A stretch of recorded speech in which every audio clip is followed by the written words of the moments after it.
Check, check. Mic check 1, 2.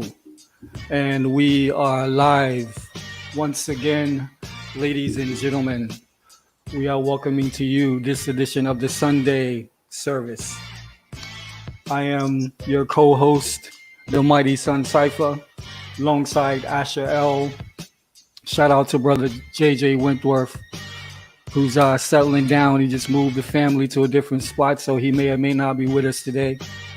But he's always with us in spirit anyway. So we're gonna Yes, sir. we're gonna do some lovely things today. We got a lot to talk about. I'm gonna let Asher L introduce himself properly and royally before we get into this. Well, once again, thanks for having me on, Sun Cypher. Asherel here, one half of the Crypto and Down show, our own channel on YouTube. Check us out. Check out our episode that we streamed with Sun Cypher just a few days ago. Appreciate you, man. Thanks for having me on. Can't wait to get into the sermon and all these topics today. It's been a crazy week. That's what's up. And now normally we are broadcasting from my YouTube page, Black Dot Chronicles. Not so much today, and I will show everybody why here in a second, and this is why we do what we do. This is Soda Sound Lab, in case you guys didn't know.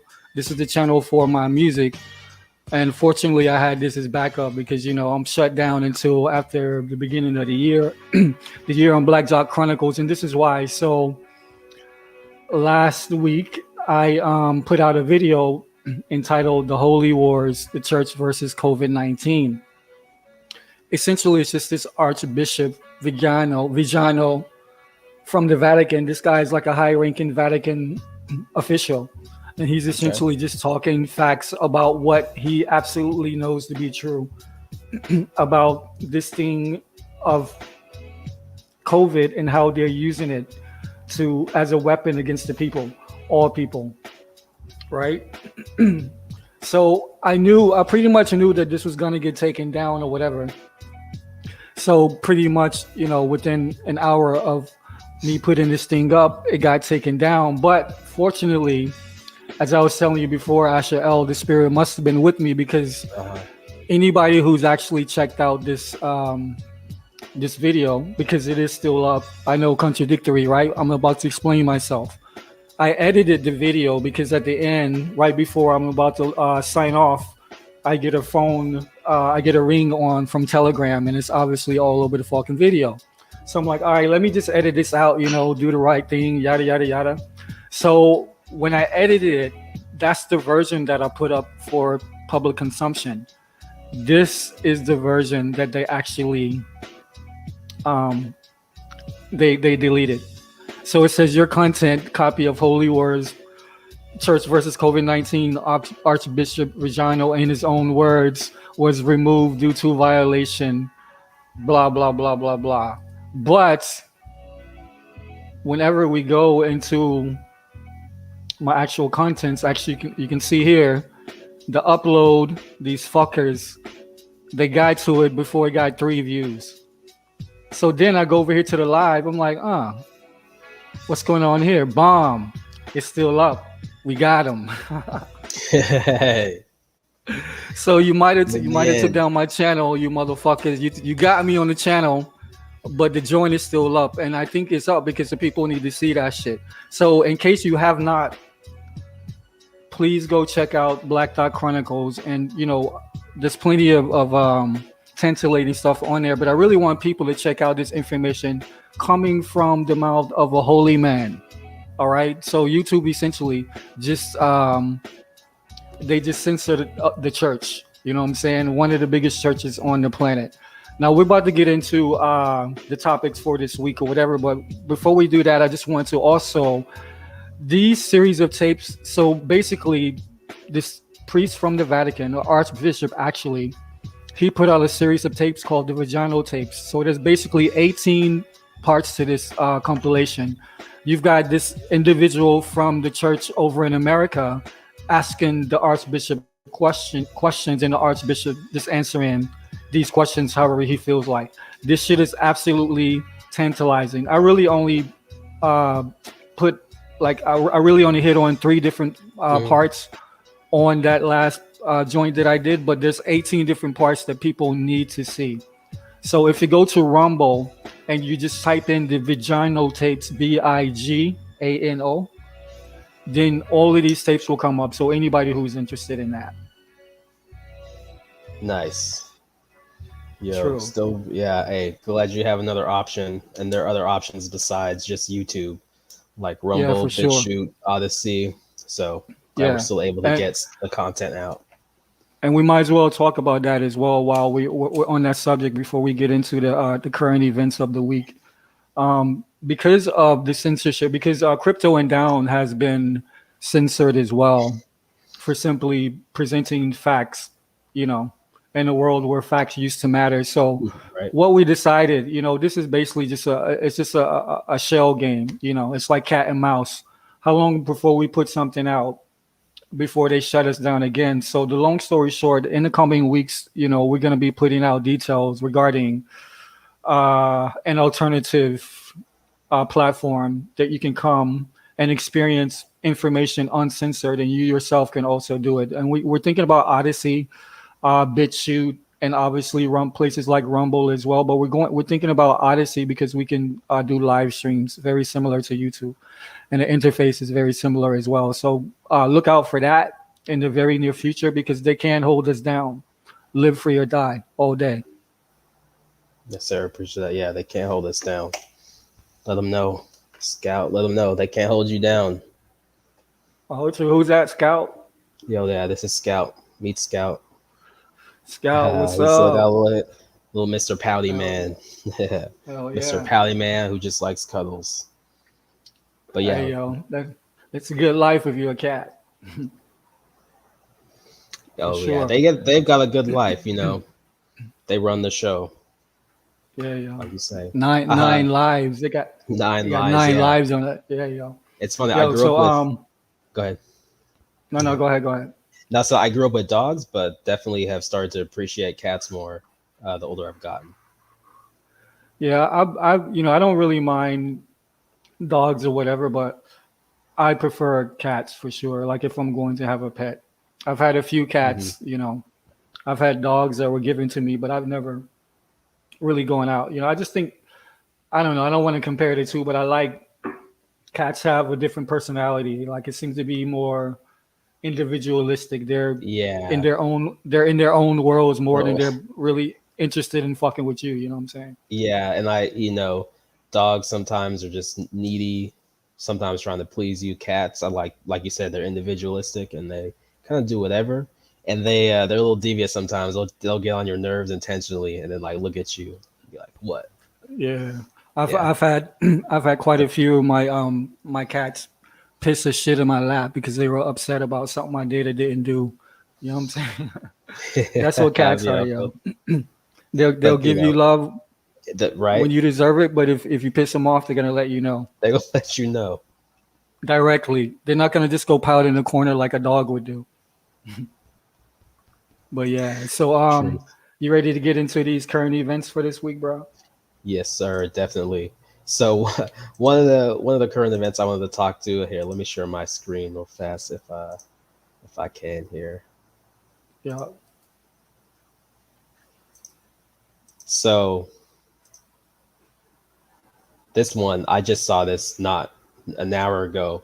So we all know RIP to Kobe, the Black Mamba. So Vanessa Bryant has been upset and was sued LA County just because they leaked photos of the crash site when they like the first responders who got there. So she sued them. It's been a case that's been ongoing, but now it looks like the LA County wants her to take a psych test in the suit over the leaked crash photos just to prove that like she is emotionally distressed.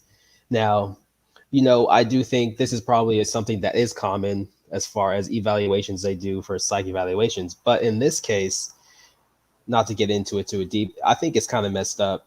One, it being that the police officers or sheriffs or whoever were the first responders leaked those photos, knowing full well that they shouldn't have, probably got a nice good payout from the Oh different yeah, news organizations as well.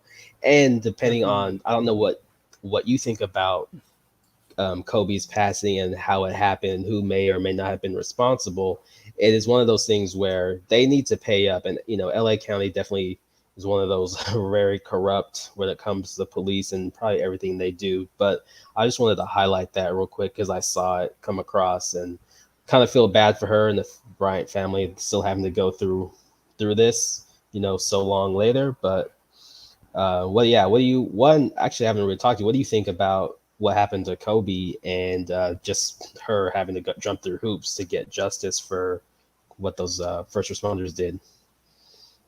Yeah, that's heavy, dude. I mean, based on what this woman has been through, but just going back to Kobe, man, like even to this day, and I think about it often. I'm saying like like often, about that situation, even as recent as like a week or so ago, because it's so unsettling for me. I can feel, what I'm saying, in my deepest intuition that that was some scandalous shit.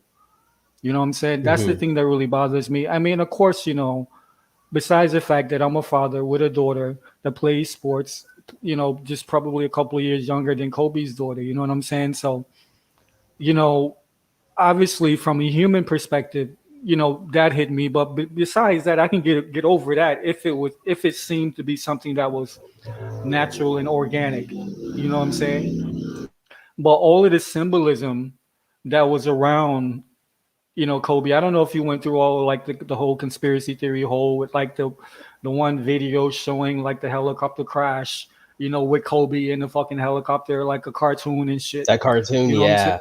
Hmm. You know what I'm saying? So like, that's just one little nugget of all the conspiracy theory nuggets that were out there that we won't get into right now. But I never felt that happened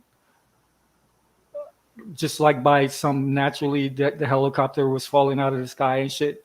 Hmm. But also, I feel like that Kobe was about to do some crazy next level shit because he already was like low key. You know what I'm saying? He was already Hmm. doing things low key and shit. He was about to fire Nike, apparently. You know what I'm saying? Or he had fired Nike and he was about to do his own thing because his contract was up with Nike and they wasn't going to re-sign, is what happened. So you had all of that going on. You know what I'm saying? And then dude just fall out of the sky with his daughter and a bunch of other people that, just thought they were going to go to a game, that weekend or whatever. So I feel like the energy that permeated the planet, not just America, but that energy of despair and like, everything that you feel when somebody you feel like in the form of like an icon in the public sphere, like lose their life so tragically, you know what I'm saying? And there's kids involved and all this shit like that. And Hmm. it just makes me think about ultimately what we're going to talk about in this Sunday, this Sunday sermon or whatever regarding Stephen A. Smith, because I feel like there has to be a different path for athletes moving forward, because we see, I'm saying, athletes, entertainers, everybody, you know what I'm saying, we have to cut the cord full circle to this establishment because we see what they do to our people. Look at the rap game. You know what I'm saying? How many niggas we know have died that we loved or even we maybe didn't like, you know what I'm saying? But we just appreciated as rappers and MCs that had to lose their life to the game. You know what I'm saying? Yeah. How come we don't see this shit in rock? You know what I'm saying? And like, pop music and all this shit like that. I ain't never known fucking Aerosmith to have beef with goddamn Bon Jovi. You know what I'm saying? Like that shit don't happen. There's never been no drive-bys at no motherfucking rock concert. You know what I'm saying? But we've been losing our lives in all these ways. And I know I digress, but I'm saying there seems to be always a heavy price to pay. That's the parallel whenever we allow our talents to be pimped out by the establishment. Yeah, talking about that beef, and especially when it comes to rap, more black, it's maybe one of those things that goes on for generation beefs of generations, just being carried out present day, being kind of manipulated by the establishment, kind of preying on past beefs of same bloodlines from the True. past, but those people kind of it just keeps going and going. And if you kind of maybe if you were maybe to be able to do genealogy, from like different people coming to the Americas and who's beefing with who, understanding like the beast still going on today, but just carried out in the open through and the people who are in it not even realizing the historical nature of their beefs that they have with others kind of getting exploited as well. And the Yeah. fact that you brought up rap, thinking about Nipsey, who previously, you know, a year before, definitely those sacrifices that definitely set that tone of despair right before Corona hit as well. And think about now, as far as what's happening with Kyrie, cutting the cord from these corporations, the establishment. To me, Kobe struck me as somebody who was very independent and wouldn't be pushed around. So would be probably a very an obstacle in what the establishment would want done nowadays. So, you know, so him being gone definitely helps push an agenda to one let make people less independent and more fearful, because one thing I know Kobe was he wasn't a fearful person, and he lived life to the fullest. So the message that kind of was getting put out, stay in your homes, lock down, stay away from each other, I can't, you know, I don't want to speak for him, but I can't see him allowing people around him to be like that. Yeah, definitely. You know, and Kobe was a Virgo. And you know, I know Virgos very well. I'm a Virgo moon, and my Venus is in Virgo as well. But my wife is also a Virgo, Hmm. so I know you know I know Virgos very well. And one thing I know about any fucking Virgo, they are meticulous about how they move. They don't move haphazardly. You know what I'm saying? They organize again and again and again. They're like the worst critics of themselves and shit, almost Hmm. to a fault. That's why Kobe was such a perfectionist. You know what I'm saying? That's a word that you can attach to any Virgo. They're gonna have this perfectionist nature that is unfucking matched. You know what I'm saying? And that's another reason why I respected Kobe as well, because everything that you said, he was not that type of cat that was gonna follow the crowd and shit. You know, he did immature shit over the years for sure. You know what I'm saying? But Kobe was always his own man. You know what I'm saying? And I think he was just about to be that shit, like full, like he was about to blossom. Like I see him as like a caterpillar through his NBA career, and on the backside of that, he was going into a cocoon. He was just coming out of the chrysalis on that fateful day. You know what I'm saying? Like during those times, he was about to become a butterfly and really show you who the fuck Kobe Bryant was and shit. You know, but that energy Hmm. now is that energy is in all of us. You know what I'm Yeah. saying? Especially those of us who know the math and shit. You know what I'm saying? And especially those of us who understand energy and frequency and understand that energy never dies. It only changes rates and forms of vibration. So Right. all of you who already had that Mamba mentality, who already rock with Kobe for whatever reason, all you gotta do is tap into that, yo. Tap into that. It's always there. Kobe will reach you directly if you so choose to embrace that. 100. Yeah, definitely agree. Kings, as I've heard people say, kings don't die, they multiply. So Yeah, Kobe's yo. energy is definitely going to multiply among his followers, and just people are going to carry that on. And whatever, you know, he'll go down as a legend, I'm sure, just like he wanted. So, and be immortalized and live forever, essentially. So, you know, shout out, blessings to the Kobe Yeah. Bryant and his family. Respect to the Black Mamba all day. Yeah, man. What else you got?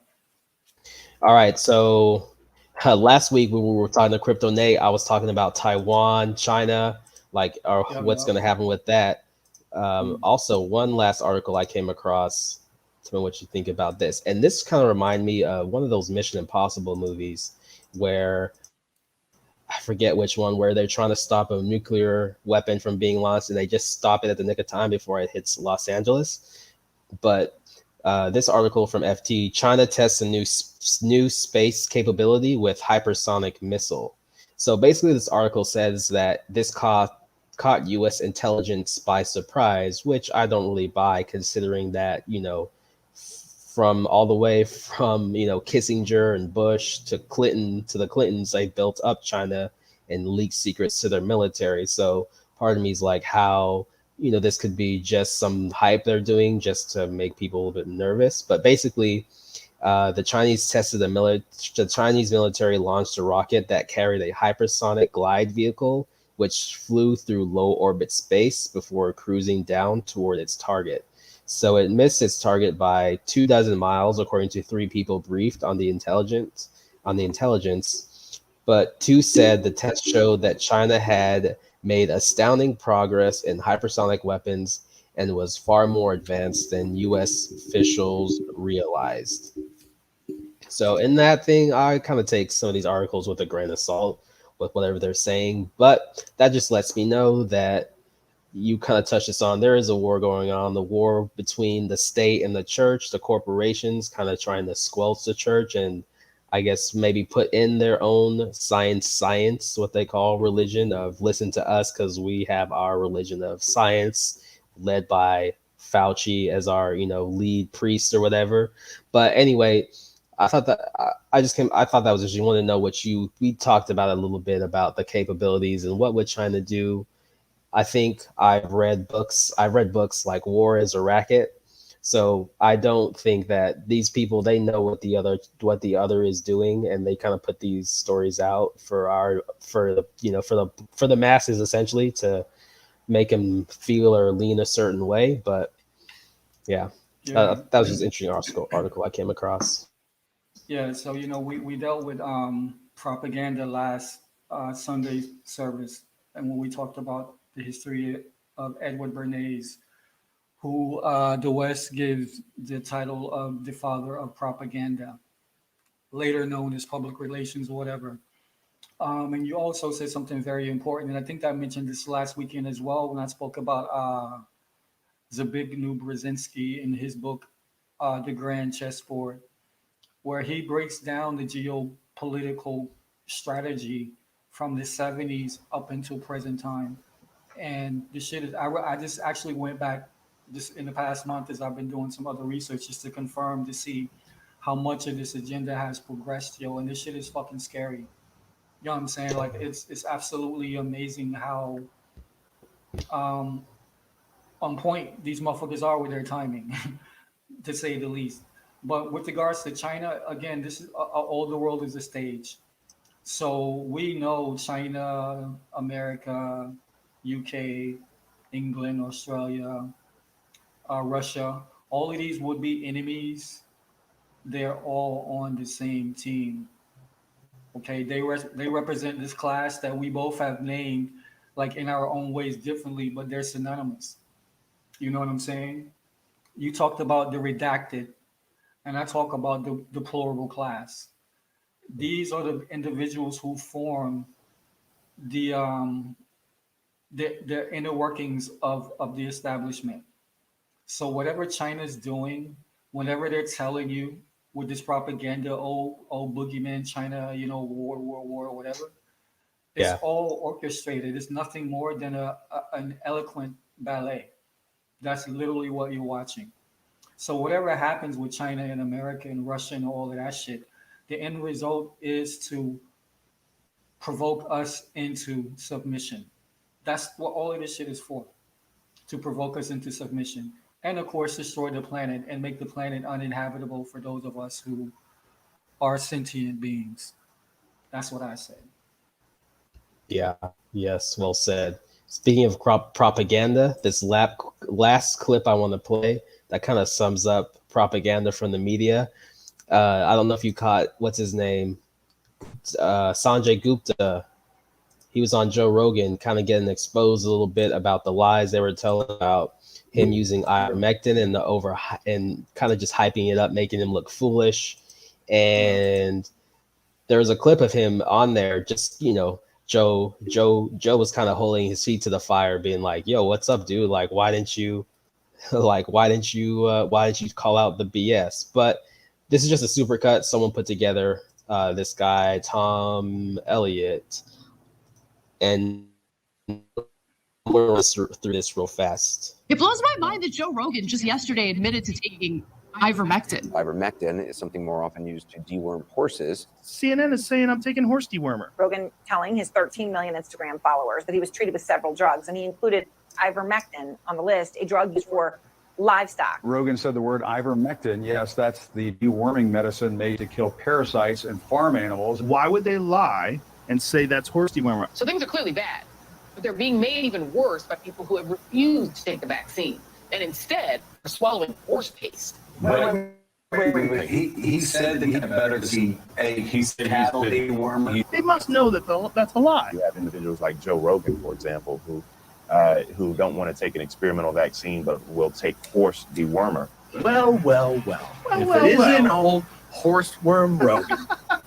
Ivermectin is often used to deworm livestock. Ivermectin, apparently given to deworm animals. It's a lie on a news network, and it's a lie that's a willing.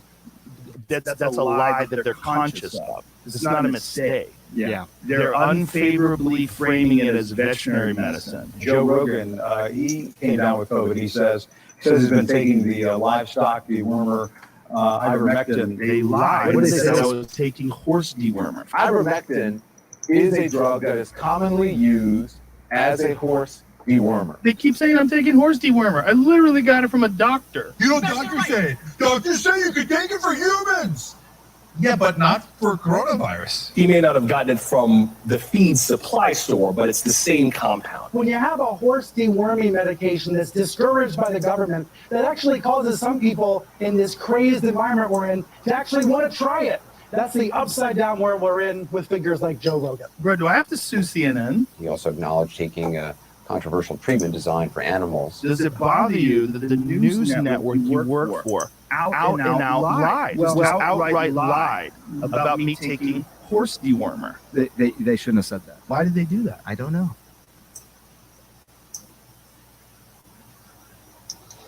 Yeah, there you have it.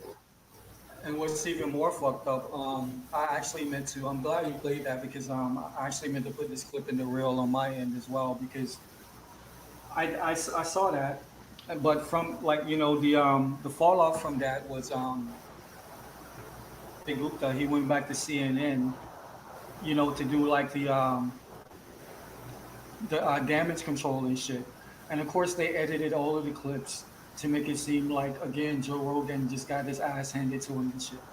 You know what I'm saying? There's clips out there, like with CNN interviewing Sanjay, and again, talking about, this, that, and, they're making all these assertions and innuendos and shit like that or whatever. But again, what you just witnessed was propaganda 101.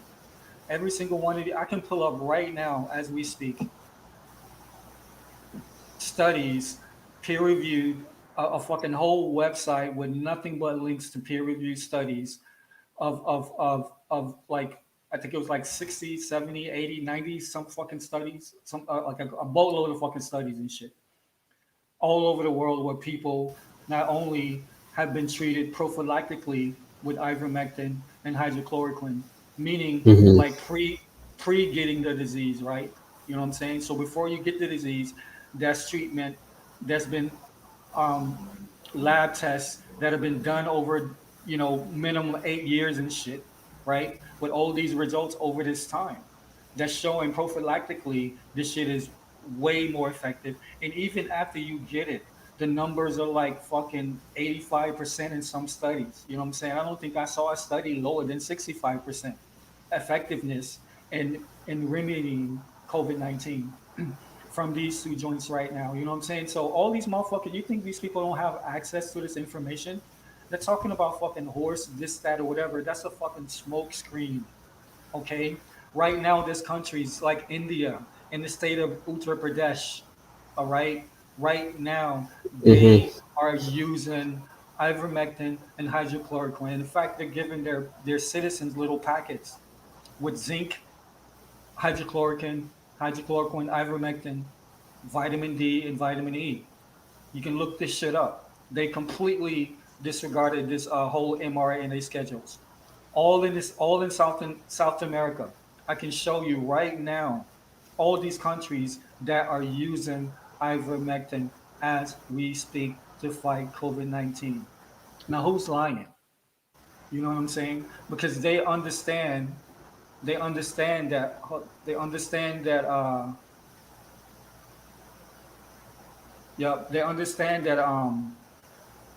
We don't fucking do no research. I'm saying as a majority, as a collective, we don't fucking research.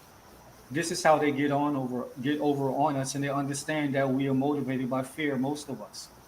Okay, so they go with this Hegelian dialectic, problem, reaction, solution, and shit, where they control all three aspects of that particular formula, so they can guarantee the fucking outcome. And this is what they're Mm-hmm. trying to do now, but they don't have control over this. They really don't. Yeah, it's like they don't have control over their narrative as much as they used to. I was watching an interview by Michael Malice, this guy who's an anarchist, and he was just commenting on how the media used to have a monopoly. Three, you got CS, see ABC, but now with the internet, they're having a hard time. More successful than I would like, but it's a hard time keeping wraps on their propaganda. And it's starting to show once they go on these shows like Rogan and get asked hard questions. At the end of the day, it seems like they're just actors reading a script. They all talk to each other, so they themselves probably just get fed lines to say don't even know. Of course. I mean, some of them are bold-faced liars, but they didn't even get It's the time to obvious. research themselves as well. And it's like it's so. When you think about, India's in some states are handing out vitamin E, zinc, hydroxychloroquine, and ivermectin. It's like sometimes you get really frustrated just thinking how many people could have avoided death if there had been anyone, just a few people who had said, hey, if you want to do these vaccine things, that's fine. But what we're going to do is we're going to give these things out to people which we know have worked and have been around forever. And those are basic things that are free. So once just realizing how corrupt the system is, that they would ignore things that are pretty much used by billions of people and don't cost that much, where they could have distributed that and saved so many lives from people by getting them their immune systems where they needed to be before they got COVID. It's criminal. It is criminal at the end of the day, and it's not an exaggeration to say that. It's not at all. And we're going to go about the business of uncovering this whole phenomena of how this establishment is pushing this narrative harder than they have pushed anything in my fucking lifetime. You know what I'm saying? This shit is unbelievable. There's nowhere on social media that you have a voice in order to communicate the alternative perspective to this particular discourse. Yeah. Let me hold on one second. I'm just gonna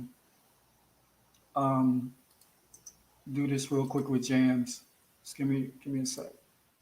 Bet. But man, it's out of control. Like, I mean, you can't even leave a comment, yo. You can't leave a comment on no social media that's saying anything contrary to the mainstream narrative. Like, you can't. Your comment will. I've got so many fucking screenshots showing all over fucking social media where I leave a fucking comment and shit. I go back 2 seconds later and the shit is gone. You know what I'm saying? It's absolutely gone. So they're curating the narrative. You know what I'm saying? Just because you're on the fucking winning team don't mean that the winning team is fucking right, son. You know what I'm saying? I don't understand why people can't understand that shit. And then people are talking about, first of all, people are dying. Don't get it twisted. The numbers are there. People are dying. And secondly, I'm more concerned about the long-term effects on a fucking biological level. Okay? That's what people need to be concerned about. All right? Your generations and the generations after you, if you're even able to have generations after you, beyond this point. You know what I'm saying? And at the end of the day, once that happens and shit, you don't even know what, like they're literally trying to turn us into inhumans. Like I said last week, they're trying to make us something different than what we came into this planet as and shit. You know what I'm saying? And that's the really sad part of all of this. So all you people thinking you're on a winning team, we all know somebody who's been affected by this shit. We all do. Okay? But the truth of the matter is anybody that that died from COVID-19, instead of going home and chilling for those first 5 days, which is what the establishment orthodoxy is telling you when you go to the doctor, they tell you to go home and chill for 5 fucking days. And then when you get absolutely sick, go to the fucking hospital.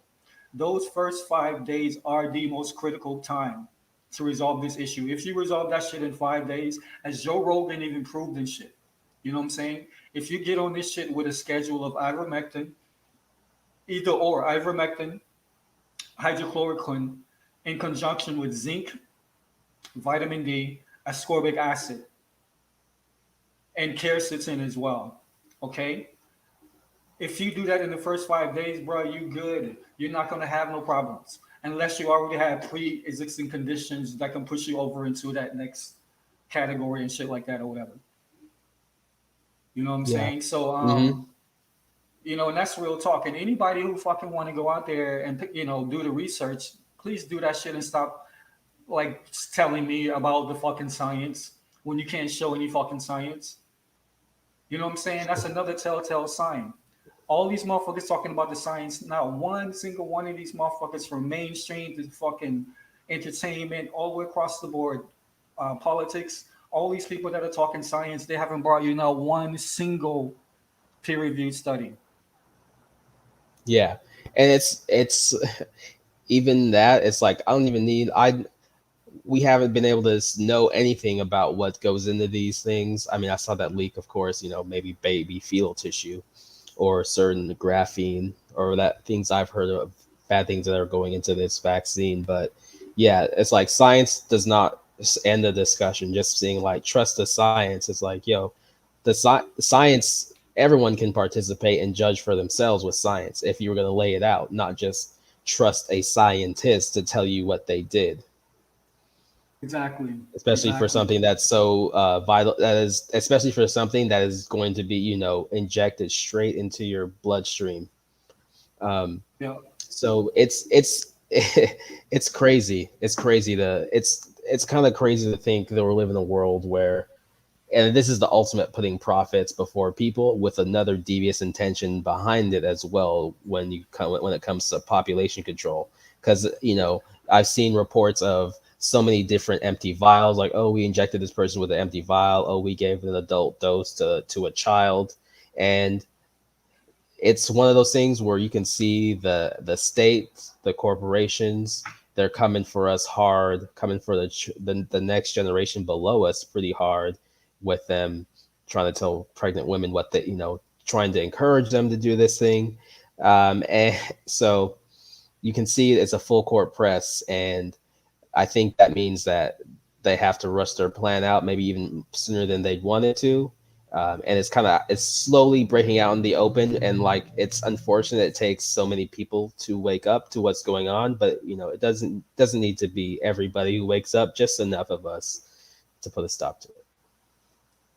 Yeah, that critical mass, for sure.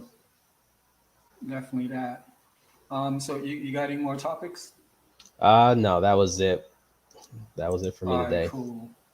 Yeah, that's what's up. So let me just share my screen, and I'm pretty much going to pick up right where you left off. Nice. You know what I'm saying? Right where you left off. So yeah, I got a couple articles and things as well. Let me just maximize this. So this is actually out a couple of months ago, but I just wanted to I wanted to shed some light on this just to bring it back into focus. So when we start bringing you these breadcrumbs, it presents a more clear picture, right? So this is an article. It says 3 countries on Earth declined the COVID vax. All 3 of their presidents are now dead. So obviously this is probably what, from July of this year. So this is from the Howard Turner radio show. And it says, sometimes an ugly truth is staring us in the face. We need only to see it and speak it for the reality to become clear. There are only 3 countries on the planet whose government officials refuse to accept the COVID-19 vaccine from the World Health Organization: Burundi, Tanzania, and Haiti. The officials in these countries who declined the vax were presidents in each of those countries. In Burundi, it was President Nkurunziza. Nkurunziza. In Tanzania, it was President Magufuli. And Haiti, it was President Jovenel Moise. Okay, so and notice all three of these brothers are melanated individuals. All right, these are three black men, leaders of nations that were essentially assassinated. You know what I'm saying? Because they refused in the very beginning to allow this poison into their countries. What do you think about that? You've heard about this, yeah? Yes, I've heard about that. Especially I didn't catch on to it because the which country? I remember when the Haiti happened, but this was before, right when COVID happened. They were sending out they tricked them by sending back samples of different material that wasn't necessarily biological. I think either to the CDC or the NIH, and they were like, oh, it's test positive for COVID-19, and it was like, oh well, this was like I forget what it was exactly, but it could have been like, oh, this was a part of a tire, or this was like a sample from whatever that actually like a human, or this was the sample from a goat, and it made them look really silly with their whole like pushing this this whole corona thing on them. But I think people, we always, not all, but people talk about colonization and they did us wrong in the past, but they can't even see what's going on like right now with these same corporations doing the exact same things they've done for decades. It's like that people get stuck in the past complaining about what has happened, whether it be slavery and they did this and that, but those same people will go along with the message of the media, scold others for not doing what they're telling them to do. Same corporations behind the media who are the exact same ones who they always complain about, that took their ancestors' land and put them in slavery, but they're going to go along with it and not see what's right in front of them, that these same people who are standing up to this force that you're behind are getting killed in these countries. And the same thing that happened, 100 years ago, 50 years ago, whether it be in the Americas or over in Africa, it's just history repeats itself over and over, and just people get so stuck they can't even see what's right in front of their faces and realize like you're co-signing this, even though you like to say you're against it and complain about it, how it affected you now. Yeah, you just reminded me of something you said earlier as well. You know what I'm saying? But like, how many of my ADOS crowd out there got this vaccination? You know what I'm saying? Mm-hmm. Like that's what I really want to know. And then they condescend. They play this real like third grade level game and shit, right? Where they throw this Tuskegee experiment at us, to try to condescend us as if that wasn't bad enough. You know what I'm saying? As if that's the only artifact that we have. You know what I'm saying? To illustrate the fucking evils that this fucking corporate nation state has done to black people in the Americas and shit. You know what I'm saying? But what this all goes back to, and you spoke on this earlier, and I meant to follow up on that when you said it. But you spoke about this is a war, and this is a war that's been going on for fucking generations, like ages and shit. You know what I'm saying? This is not some shit that just started yesterday, okay? And I just want to like kind of put a name to that, because I've been talking about this, and this is some of the research that I've been doing for quite a while and shit. And once again, if you go to Black Dot Chronicles, even though I can't live stream now, I do have a library of information like regarding to these particular subjects. But I have 2-part videos called The Dumb Diverses, Doctrine of Discovery on my channel. And what I am talking about, and I go into great detail, showing you this series of 3 legal documents that came out over a period of like from 1452 to like 1492. All right, there's 3 legal documents that came out of the Vatican that essentially said, go out into all corners of the world and slay these Saracens and pagans, is what they called us.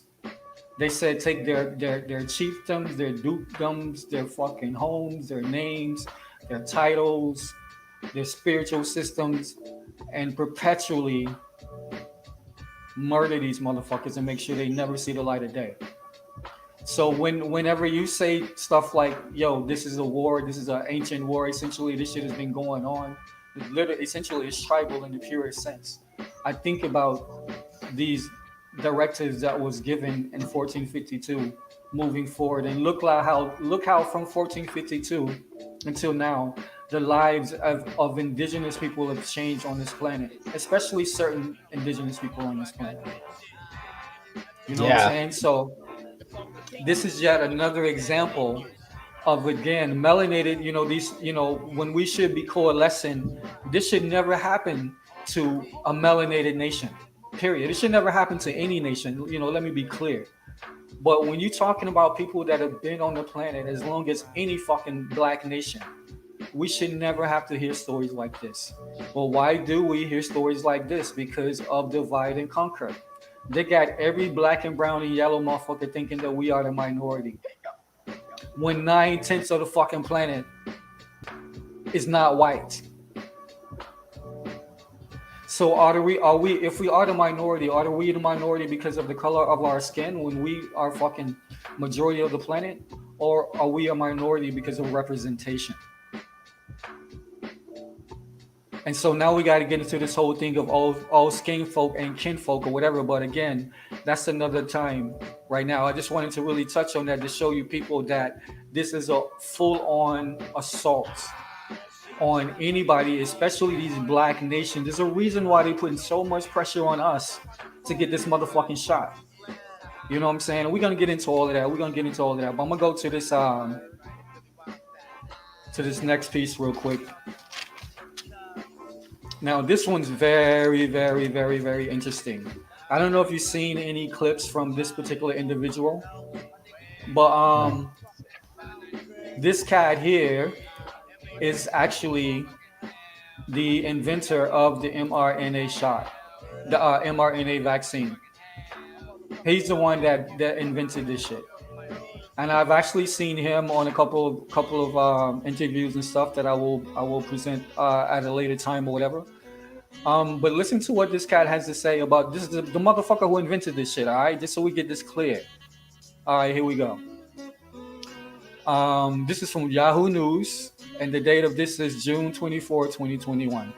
The man who invented the mRNA technology used in some coronavirus vaccines says he was censored by YouTube for sharing his concerns on the vaccines in a podcast. And they quote, "One of my concerns are that the government is not being transparent with us about what those risks are. And so I'm of the opinion that people have the right to decide whether to accept the vaccine or not, especially since these are experimental vaccines." This is from the motherfucker who invented this shit. This is a quote from Dr. Robert Malone. Okay, he was on Tucker Carlson. This particular clip came from. Then they say the opening segment, Carlson shared some studies showing heart inflammation and death correlation with the use of the vaccines. A Norwegian study conducted that of 100 nursing home residents who died after receiving Pfizer corona shots. They found that at least 10 of those deaths were likely caused by the vaccine. So 10%. All right, that's no small fucking number. You know what I'm saying? Yeah. And that number probably would increase as, the studies increase.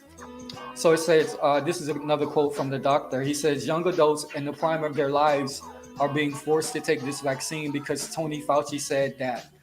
He said contending Malone's expertise makes him the single most qualified person to share information about the technology and warrants him a right to speak. So Fauci is contesting the words of the motherfucker who developed the mRNA. Yo, you can't make this shit up, right?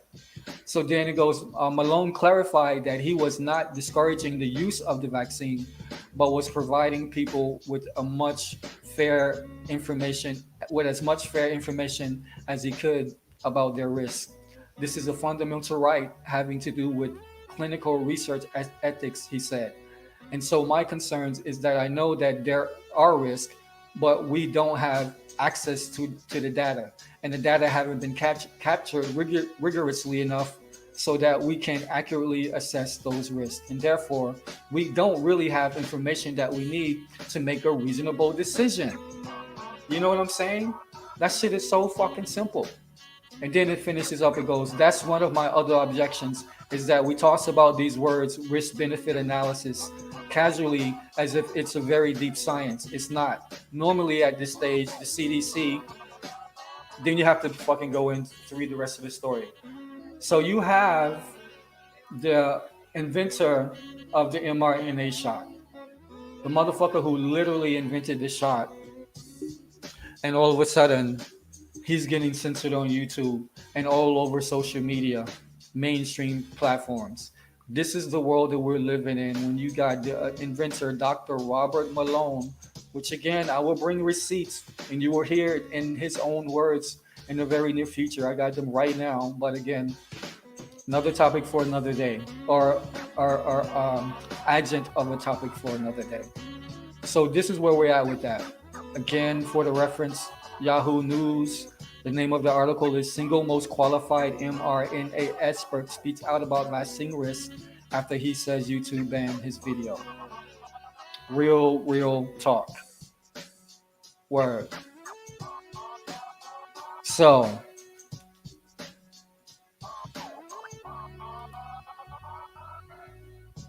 did you catch that? Yo, sorry, dropped off there. My internet went out for a second there, but I caught the part where you were talking about the last article and kind of rolling through that. But so yeah, the mRNA guy, So yeah, this is Dr. Robert Malone and shit. And again, like I was saying before, I will have like further receipts in the very near future, like from his own words or whatever. But I just wanted to show this little newsreel for now, where they're essentially saying, he's telling you, yo, I'm trying to tell people the truth about what happened with this shit, and I got banned from YouTube. You know what I'm saying? This is gold, man. This is gold, because thinking about the people who are sometimes forced, anyone who's watching, like if you can put together documentation using, legal documentation using like the Civil Rights Act, and then even citing the people who talk about this thing, just so you can legally show proof up front sometimes of like, hey, this is public knowledge, this is out there. Even the person who invented these says these are the risks, and maybe this might help some people. So this is great information that you're putting out.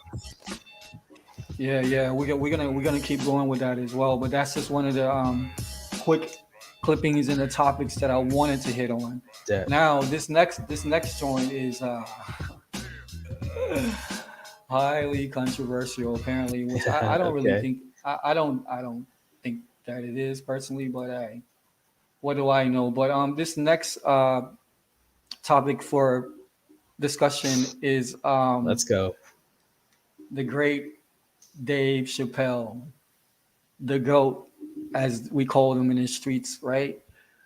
As we both know, because we've been talking about this behind the scenes, and you guys have been talking about it on Crypto and Down as well.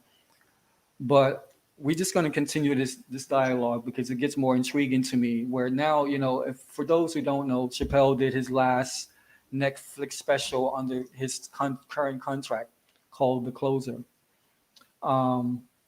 Again, he was going on the lines of what's feminism, and transgender, and this whole thing, and all of these things that Chappelle talk about, white power, white privilege, all of these topics. He actually spoke about a lot of things. You know what I'm saying? So I was quite surprised to hear like the level of vitriol against him. So he especially because of in this one, unlike the previous ones, he what was I gonna say? He actually was like more balanced. You know what I'm saying? What do you think? Yeah. So this is the one special that I've caught that I haven't. I seen part of like his first one with Netflix, but I've missed the others that he did. But this one was the ones that this last one that he did was the special that I watched like from beginning to end. I can't compare it to the other ones just because I haven't watched them, but I like this one a lot.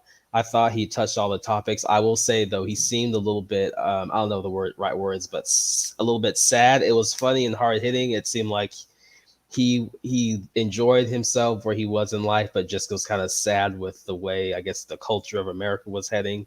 You kind of touched on that earlier, but like I said, I haven't watched many specials from him or any other comedian in a while. So this one was a great, like, good laughs. Reminded me of the old Chappelle, with those hard hitting, just talking about things that are kind of taboo, but still making it funny.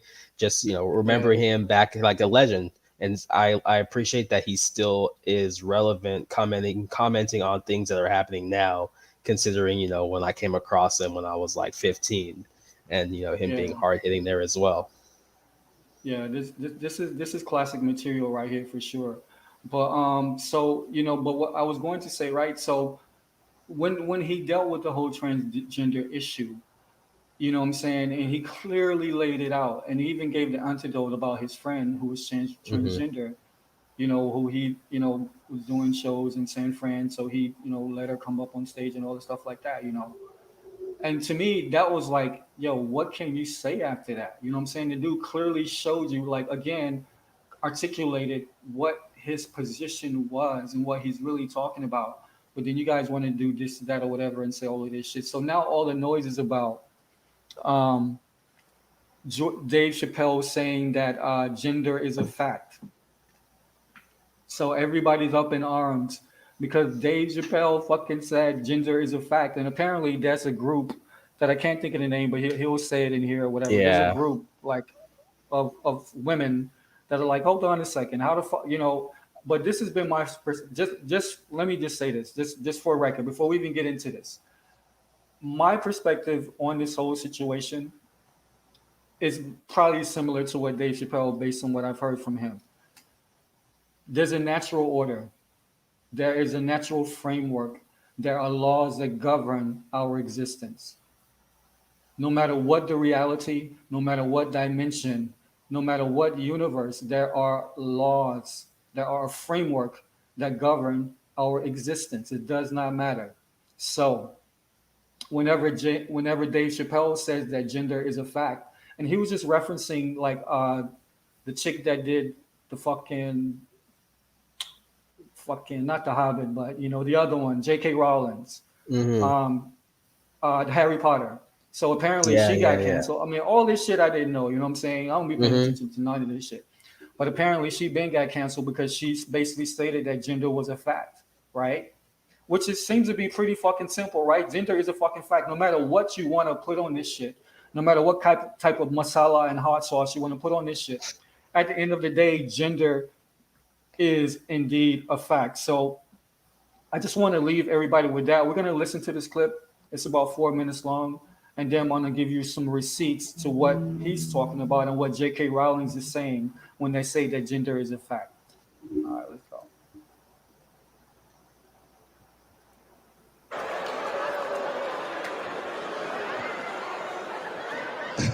Oh, buddy, I'm in trouble now.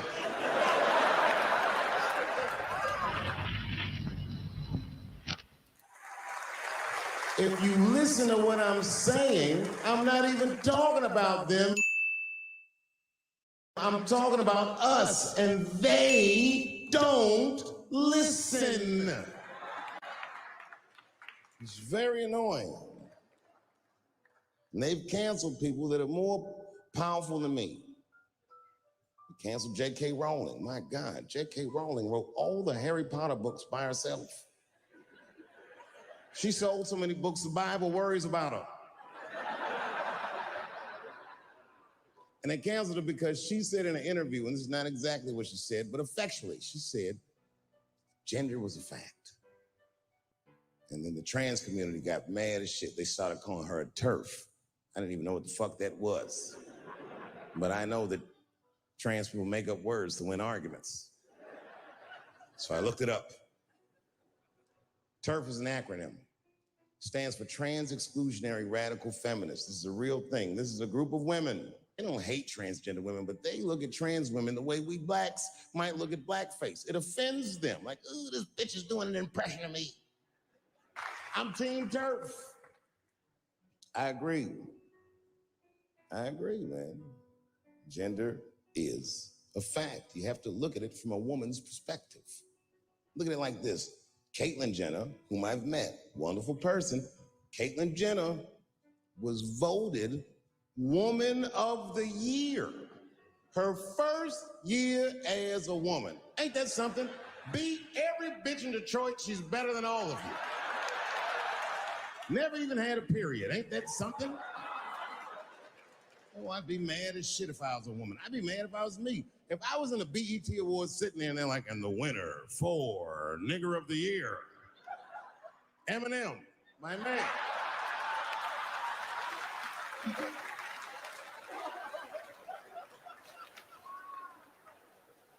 Gender is a fact. This is a fact. Every human being in this room, every human being on earth had to pass through the legs of a woman to be on earth.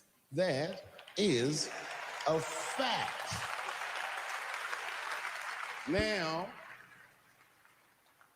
I am not saying that to say that trans women aren't women.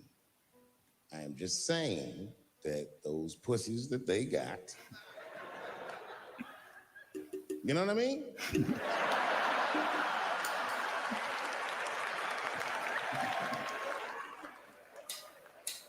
I'm not saying it's not pussy, but that's like beyond pussy or impossible pussy. You know what I mean? It tastes like pussy, but that's not quite what it is it? It's not blood, that's beet juice.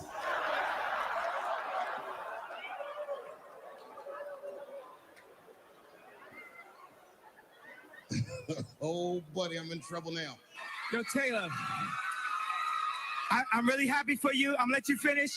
But Controversy Radio. had one of the best videos of all time.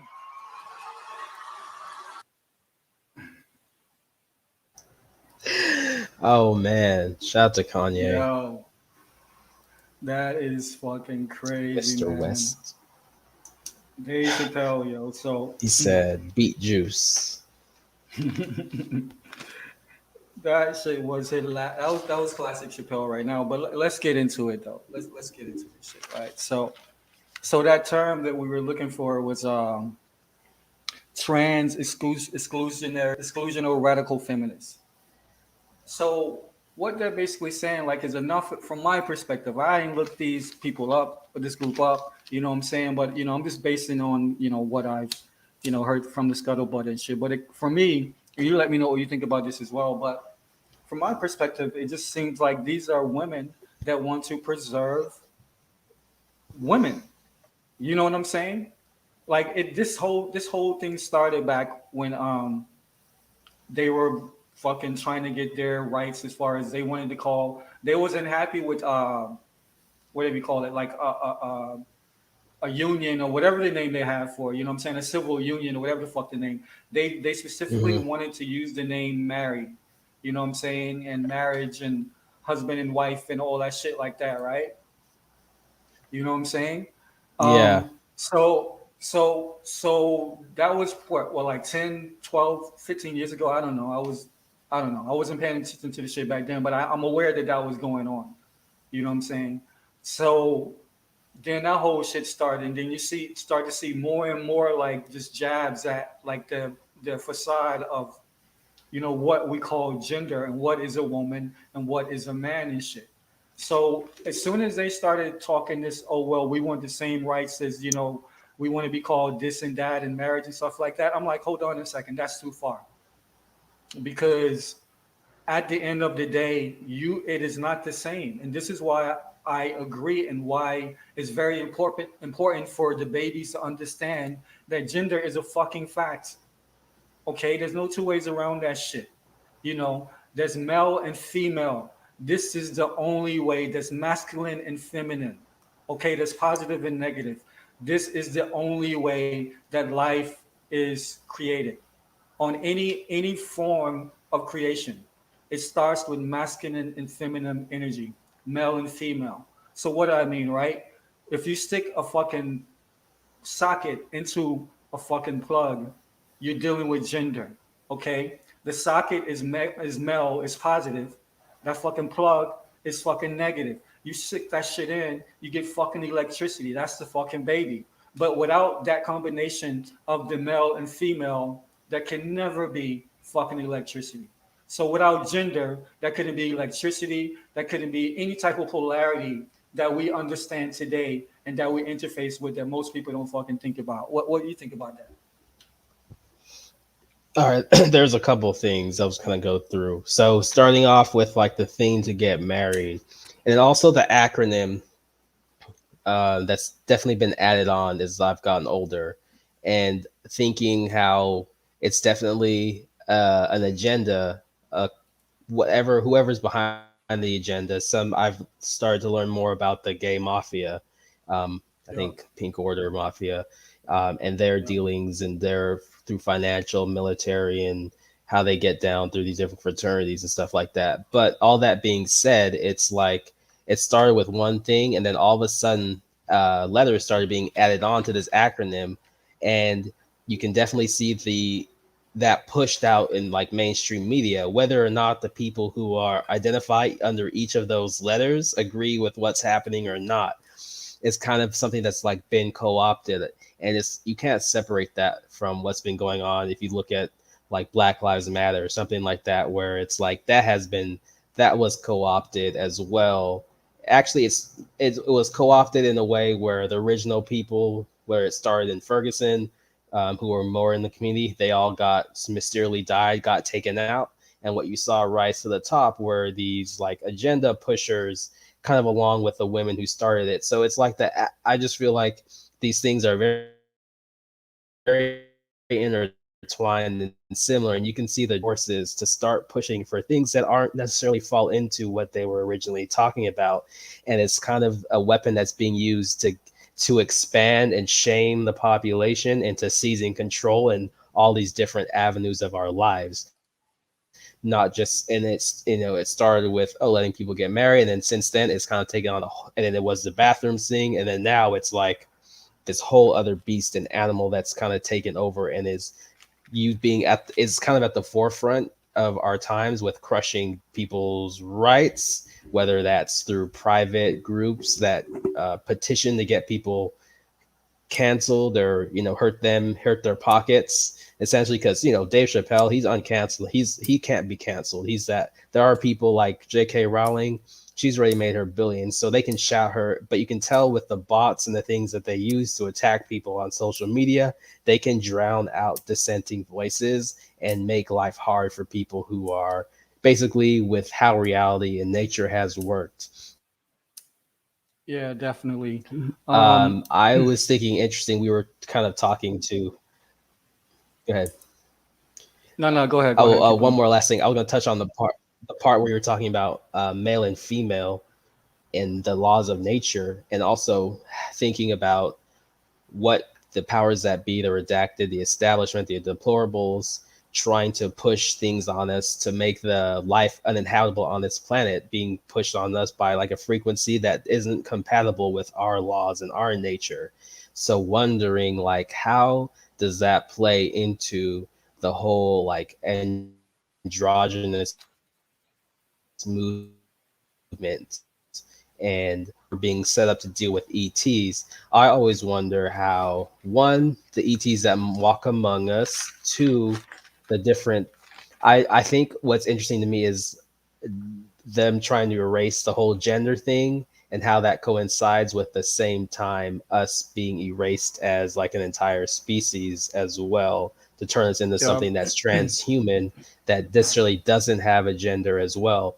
And you could also look at it like this, that this whole transhumanism or this whole gender thing is just a way for them to accelerate giving robots rights as they replace workers with artificial intelligence, or just more advanced machinery who are doing the things where it's like we will be it's like bringing us down, the workers down to a level of the robots, because the robots, they don't have a gender, so they can be classified and kind of have the same rights as you, as they kind of build on that computing technology to make them, I guess, smarter. Yeah. Wow. Where can I start with that? Because I agree with everything you said, the long and the short of it. But so I think as far as androgyny, I don't think that androgyny and trans whatever the fuck gender is not the same thing. You know what Okay. I'm saying? To me, androgyny is the perfect balance of the male and female energy. I think that's the natural. Gotcha. I think that's the natural progression and shit. You know what I'm saying? Okay. Yeah. That makes sense. I got you there. But I don't see them moving towards that, because that would only move us towards, like, ultimately who we are to become. It's like But now shortcut. now this trans shit and all of this, like you said, all of these letters being added to the end of fucking who these people are every other week and shit. You know what I'm saying? Like Dave Chappelle said, he said, look at it from the perspective of the womb. You know what I'm saying? That's what he said. You know what I'm saying? So he's saying, look at it from the perspective of a woman. Only way that gender exists is through the womb of a woman. And every man that comes into this reality, every man is a female first. I don't know if you even knew that shit, right? But when we're going through the stages of gestation, we go through all of these interesting stages. But before gender is decided, the default gender is female. So before like the nature decides whether you're gonna be male or female, in our cases we're both male and shit, we had female orientation as the default setting. You know what I'm saying? So that tells me a couple of things. You don't need, like, understanding that we have the balance of both male and female inside of us already. Whether you're male or whether you're female, we already have this balance inside of us. And understanding that you cannot do something externally to try to change something inside of you from a soul level.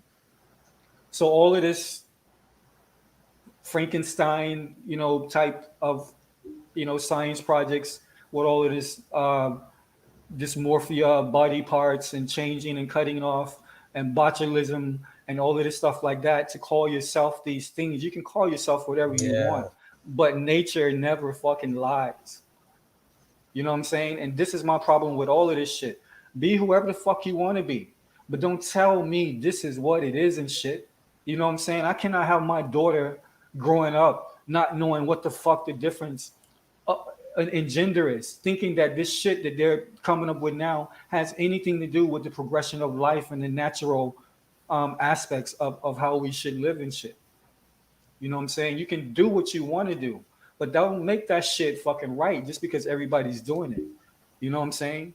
And so, he talks about every single man and woman and child on this planet right now pass through a fucking womb. So gender is important. It is indeed a fucking fact, and that's some shit that we need to preserve. You know what I'm saying? Like, straight Yeah. up. It's yeah. It's like trying to replace women. And yeah, I agree with what you just said there. Like, call yourself whatever you want to call yourself, and I'll call you what you want to be called. But or don't be like, don't get mad at me for. I think it's like people. This sounds harsh, but it's like, letting someone else's mental illness dictate like the rest of the society's lives, right? It's like we have to Yeah. cater to everything where, and I think some of this stuff is hyped because it gets on the internet and then people take it off the internet, and you see videos of people getting offended, whether or not. Sometimes I'm like, is this real? Like this man pretending to be a woman? But at the end of the day, it's like, hey, dude, you can never compare it to like my mother. Like, don't even Nah, try. It's kind of like, nah. and to me, it's funny. I laugh about it because it's like you get offended when I say you're not a real woman, but it's like, yo, I should be offended for the fact that you whoever you are, man, who are like pretending to be like being a woman that you could compare to like anything my mother has done in the past 60 plus years. So it's so crazy. It's almost laughable that these people get an attitude and want to like get all up in arms. That's why I kind of have to just chalk it up to like some sort of like mental hang up, because at the end of the day, like you didn't put in the time or like of half of what these women have done. It's just funny the agenda, like Caitlyn Jenner winning woman of the year after 1 year of being Yeah, a motherfucker woman. ain't even had a period and shit. You know what I'm saying? How the fuck you gonna be a woman and you can't have a period? This is the type they want us to spin all Period. true about reality, all that we know true about reality and shit. They just want us to fucking suspend and forget about that shit and completely go face first into this alternate reality that they're calling truth. You know what I'm saying? And like you said, if you don't want to Yeah. fucking vibe, if you don't want to swallow that fucking bitter little pill and shit, then they looking at you fucking sideways, like you the motherfucking problem. You know what I'm saying? But this reminds Right? me. It's Remember I like told. Go ahead. it's crazy. No, I'm just like, yeah, like you're saying. I just mean to cut you off, but it's kind of crazy. It is crazy. Like you're looking at me sideways, but I should be offended and as upset as you for like trying to compare yourself to someone like my mother. Crazy. Exactly. Yeah, yo. But check this out. So remember, I think I told you. I don't know if I told you this off wax or maybe 2 Sunday services ago. But I was telling you about this series. I don't know if it's on Netflix or what, because I don't even watch. But we got Netflix, Amazon, all this shit. Wifey be watching all her Indian flicks mostly and shit, and my daughter be doing what she do. But I just watch that shit like pirate online. You know what I'm saying? I just go to a fucking pirate site and watch that shit. I don't even go to so I don't know. I think it's on Netflix. It's called Why the Last Man. I was telling you to check that out. I don't know if you checked that out yet, No, but I haven't yet. so I think when I told you I just saw the first episode, I think this is probably episode 4 now that just came out this past week. So the whole theme of this show is, again, something happens, the government does some fucked up shit, like where they release some biological crazy shit, and it kills all the men in the fucking country, at least in America, except for one fucking dude. You know what I'm saying? So that's why it's called, the guy's name is fucking, I can't remember his name, but it starts with a Y in the movie, like, or whatever, in the TV show. So there's one man left, and so they're on this big quest to get him back to some lab so they can, splice his genes and shit and yada yada yada. But that's not even the fucking punchline of the movie. The punchline of the movie, all through of the series, is you have all of these trans this and that's and shit walking around like men, like they've taken the place of fucking men and shit. You know what I'm saying? And it's like so normal and like, everybody's, so you got all these women that with a handful of other women that pretend to be men, whether they've had like the operation or chemical injections or whatever the fuck. And this is the basis of this fucking whole series. You know what I'm saying? So I'm interested. I'm interested to see where they're actually going to take this once the series is over with or whatever. But clearly, you can see the pre-predicted programming like that's been going on for the past decade. Because I think you and me both are into sci-fi and fantasy and shit like this. Is based on like just a couple conversations that we had and shit. And I can tell you, bro, like since I've been over here, which is really when I first started actually watching TV and shit. It's crazy. I didn't even watch TV at all, like in America, like from this, like for like over a decade, bro. Like from the time I graduated high school, you know what I'm saying, to the time that I got here, I didn't fucking watch high school. I mean, I didn't watch TV. So I started seeing a bunch of shows that were already like played out in America and shit that I literally never seen before, right? Which is kind of good because I'm looking at it from a different perspective and shit. Yeah. I mean, imagine missing an entire decade of fucking TVs and shit. You know what I'm saying, or whatever, and then going back and watching that shit in reverse. Yeah, it's crazy. But so the long and the short of it is that when I'm watching these motherfucking shows and shit, I can clearly see like for instance in the sci-fi fantasy range and shit, every fucking thing that I was watching, there was some character that was like one of those alphabet in the LTBQTF, what the fuck, you know what I'm saying? Like there was no escaping this shit. You know what I'm saying? You can't everywhere on the news, every fucking fashion reported some gay black guy, you know what I'm saying, or some like gay white guy, you know what I'm saying? You got RuPaul who's been fucking around since I was in goddamn school, yo. You know what I'm saying? And this motherfucker's still on TV. This type of shit, you know, it's what I'm talking about, you know what I'm saying?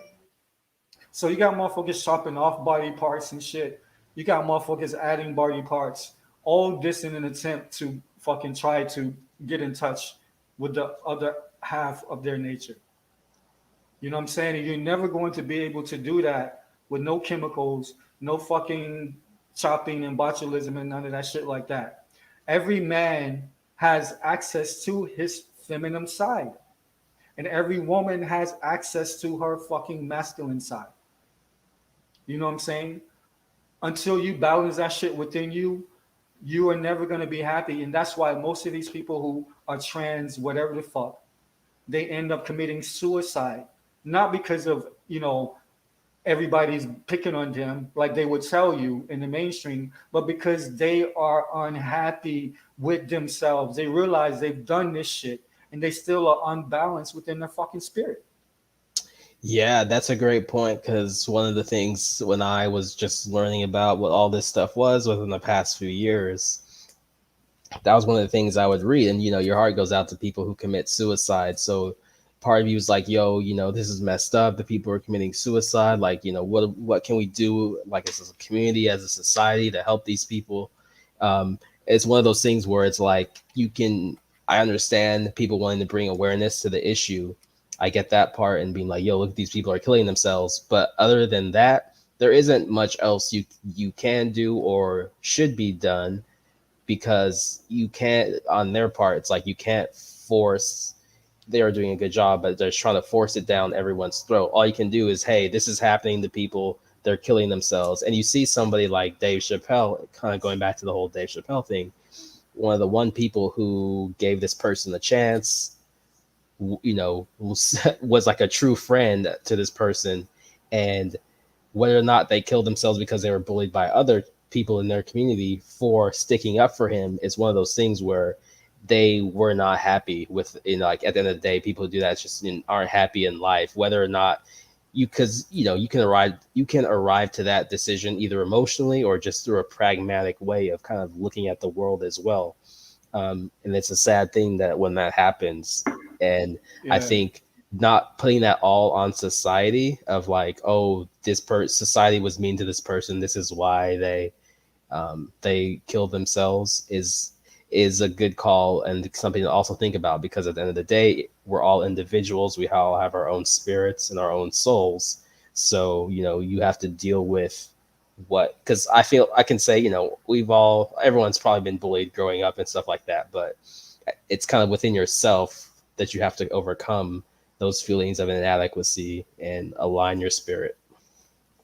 Yeah, definitely. I agree with that. You You know, and my I want to say a ultimate quick shout out to JJ. Thanks for joining and watching this.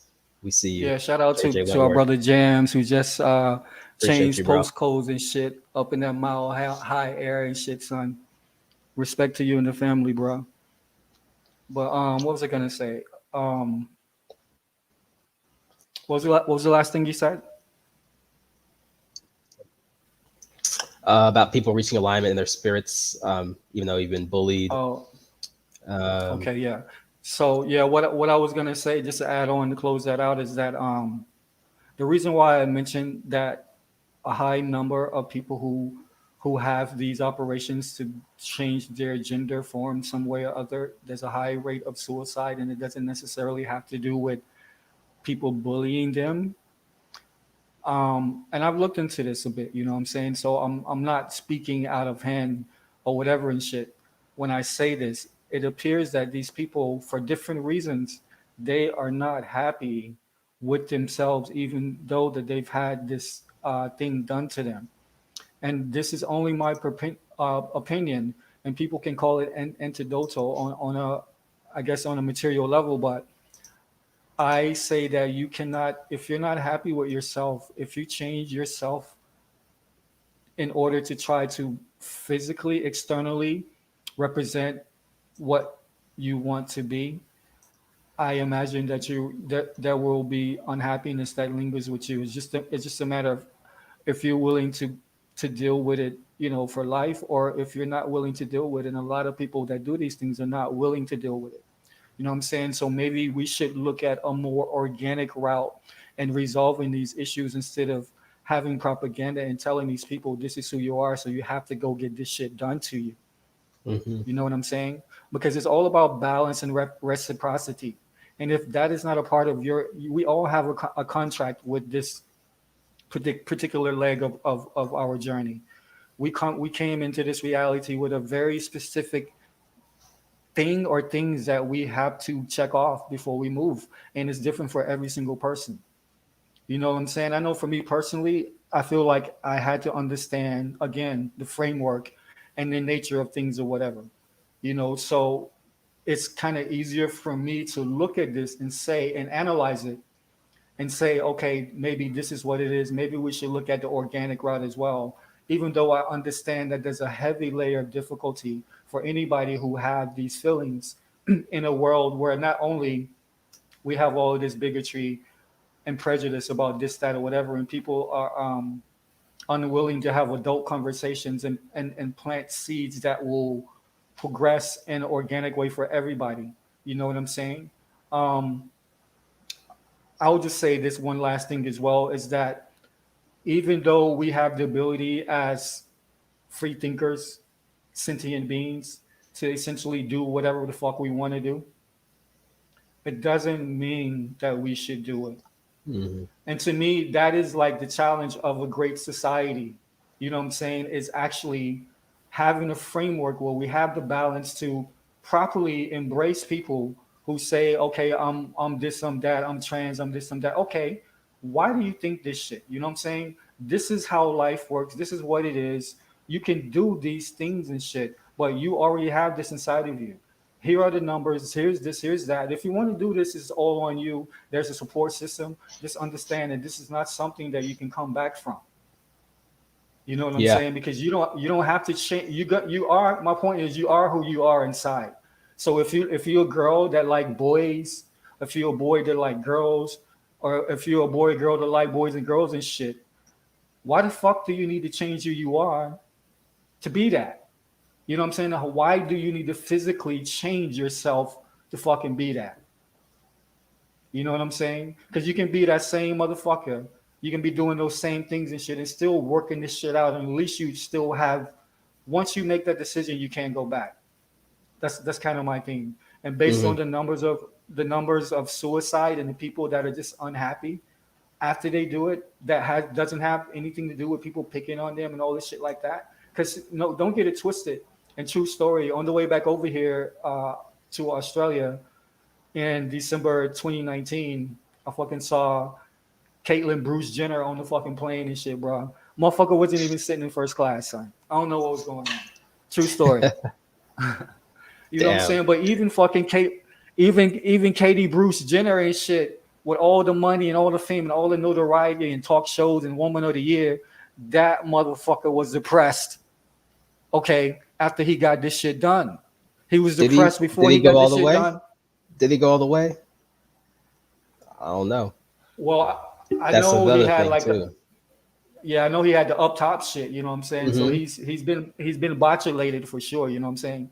So we're gonna have to we'll get back with you guys on that. I'm gonna write that down. Because that's another thing. How can you not go all the way but still claim to be a woman? That's a whole another thing where it's like and then they get into the argument of like, oh, you can't make people prove this and that. But yeah, well, that's the they're space calling. now. They're calling.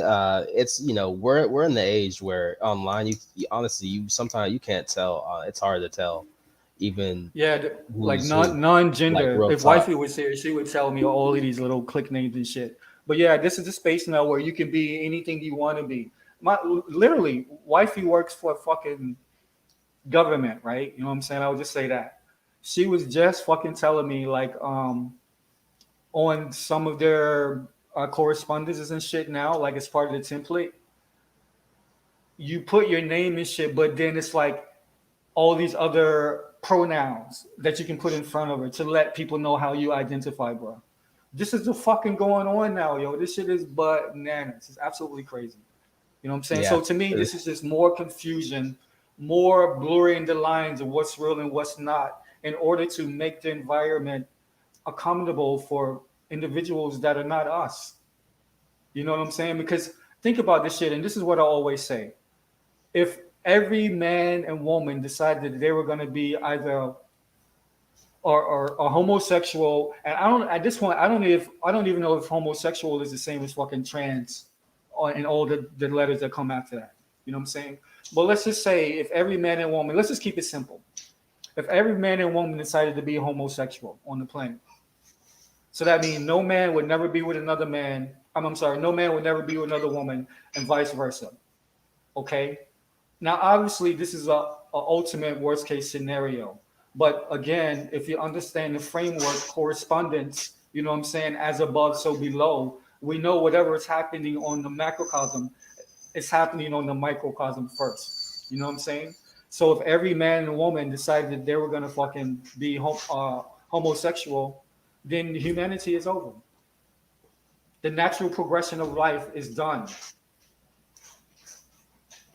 So whenever motherfuckers are talking about rights, what framework and what reality are you talking about? Because in the reality that all of my ancestors that came before me, you know what I'm saying, the reality that they birthed, gender fucking is the only thing that creates life. Period. Whether it's organic life, whether it's inorganic life, whatever it is. When you go to fucking IKEA and you go buy a goddamn bed frame, okay, you dealing with gender. Okay? There's no way that the bed frame would work if you had a bunch of fucking female pieces, period. It would never work if you had a bunch of male pieces, fucking period, point blank. Okay? Right. So when you talk to me about your motherfucking rights, I have to ask the questions, what fucking reality do your rights exist in? And why the fuck are you trying to push that shit on me? You know what I'm saying? And on the fucking the whole of existence, the entirety of existence, and here we are with fucking pronouns for fucking something that should be quite simple. Mr. or fucking Mrs. And if you fucking not married, fucking Mrs. fucking sir, I don't know. You know what I'm saying? Fuck. Yo, well said, well said. Yeah, it's one of those things where rights, it's like, you know, you should have rights as a human being, period. But it's like, you know, getting special rights just because, you know, you like the same sex, or you want to identify, you want to be the opposite gender or opposite sex or whatever. It's like narrowing it down the scope of like what rights actually are. And, you know, it's kind of, at that point, you know, woohoo. Can you imagine the next 10, 15, 20 years, who else is going to be asking for rights? Like, yeah, exactly. like, I don't know. It's going to be, you know, wherever we're headed. I do think there's definitely going to be a backlash and like a correction as far as society goes. Not everywhere, but in certain places, you can definitely say, whether it's like the South, or southern states and things like that. But, you know, asking or demanding rights based off of like stuff that's private and not public. Yeah. It's interesting, to say the least.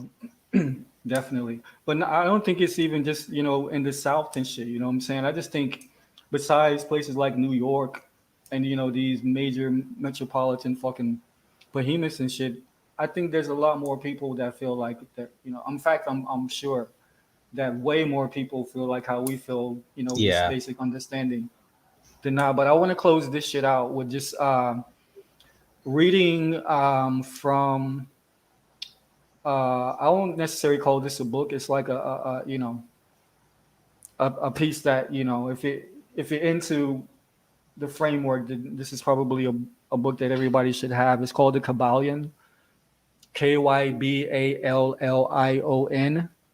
It's one of these Freemasonic books and shit. Some way back in the 90s, when I was, teens and shit or whatever, this thing was out. I started to see this book, but it talks about the 7 Hermetic principles. And this is, and so this is the framework, right? And one of those principles, one of those laws is the law of gender. Okay. So the law of gender, it says that gender is everything. Everything has its masculine and feminine principles. Gender manifests on all planes. That's a quote from the Kabbalion. So I'll just read a paragraph or two. It says the great 7th Hermetic principle, the principle of gender, embodies the truth that there is gender manifest in everything, that the masculine and feminine principles are ever present and active in all phases of phenomena on each and every plane of life. At this point, we think it well to call your attention to the fact that gender, in its hermetic sense, and sex and the ordinarily accepted use of the term are not the same. So it says the word gender is derived from the Latin root meaning to beget, to procreate, to generate, to create, to produce. Okay? And that's really fucking the only thing that anybody needs to hear. Gender is dealing with male and female, masculine and principle. And it doesn't matter what plane, what frequency, what dimension, what fucking universe. Okay? The law of gender is always, always, always in place. So again, we get caught up in our rights and shit and what we, believe and this and that or whatever the fuck. There is a framework behind all of this shit.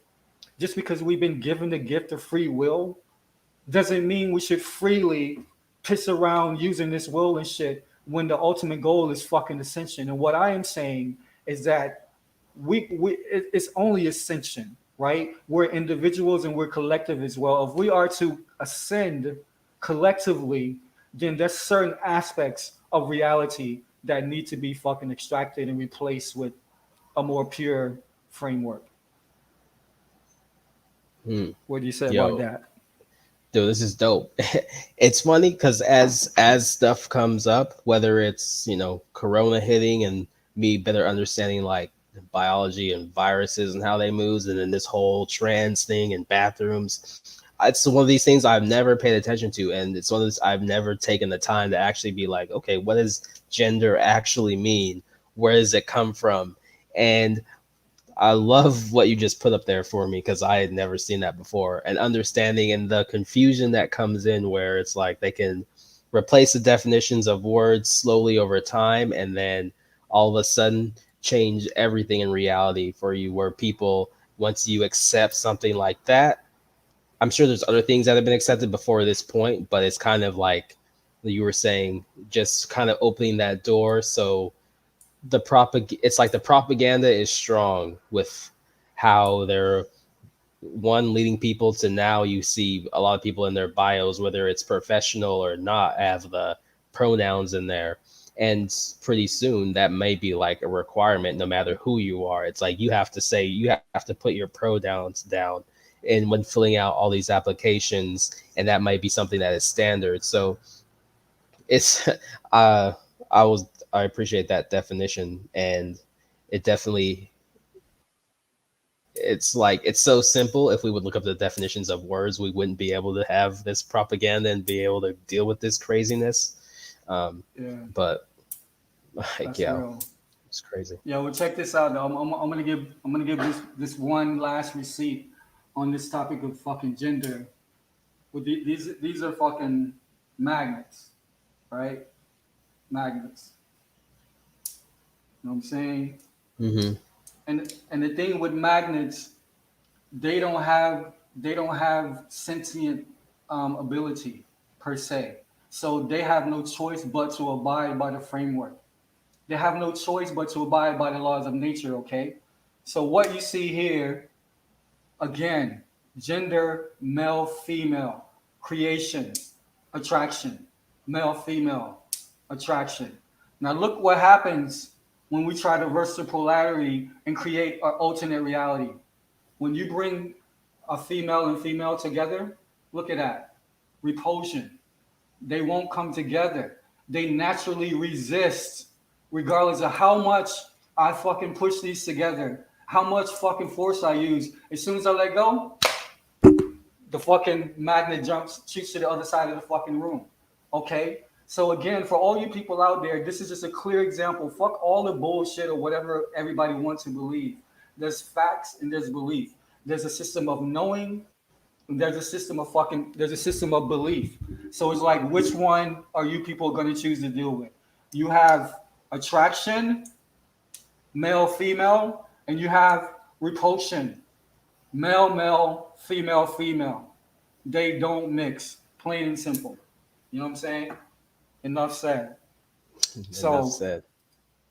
If people can get it and understand what we've been trying to tell you, then I just got to say, either you're slow as fuck or you just already, you got your position and you're gonna hold it down because you want to hold down a lie. That's the only thing that I can say. You know what I'm saying? But have you been watching Wu-Tang Clan and American Saga?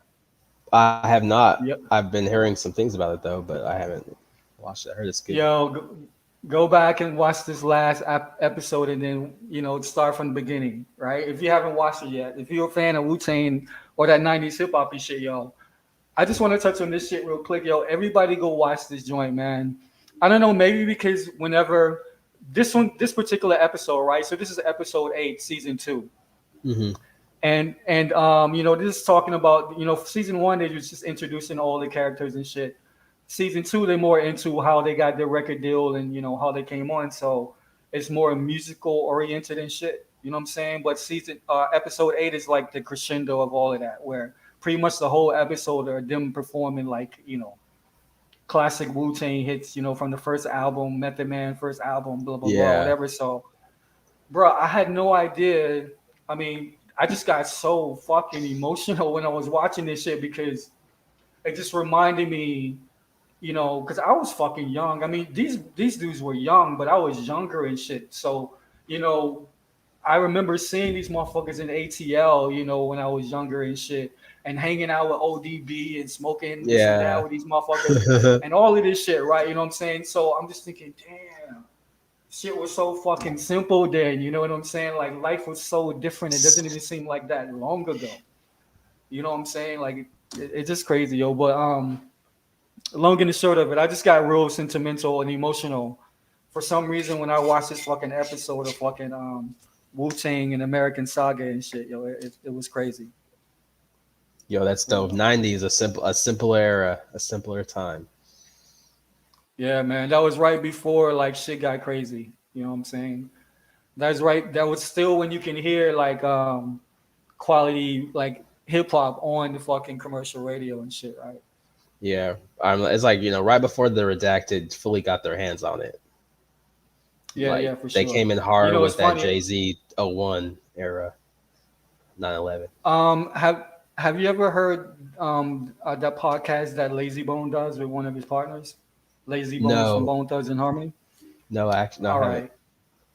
I'm going to send you this link, okay? Because this is probably like a year and a half, 2 years, probably like 2 years plus ago now, when he first started doing this on Digital Soapbox is the name of their platform.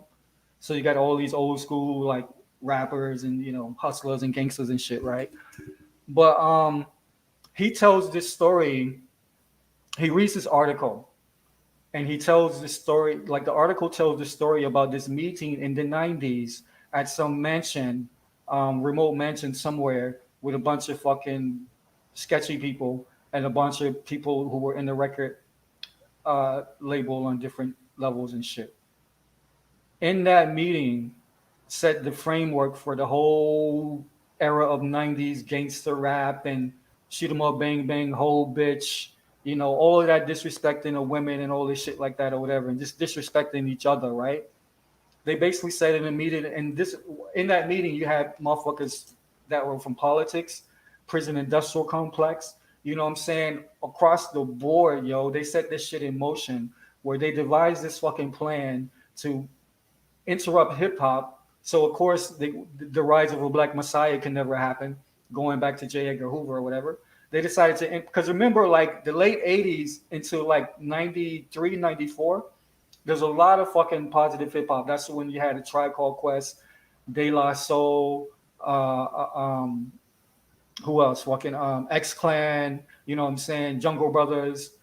Uh, Common, like all of these cats and shit, you know what I'm saying, that we know and love, like those doing that type of music and shit, they were around about that time up until 94. As soon as 94 came, those motherfuckers couldn't get a deal anymore. All the record labels that had these artists, even like LL Cool J and these motherfuckers like that, nah, done. If you wasn't talking about fucking bitches and hoes and smacking up your grandmother and selling crack and coke on the corner and shoot motherfuckers, you can't even get a record deal, bro.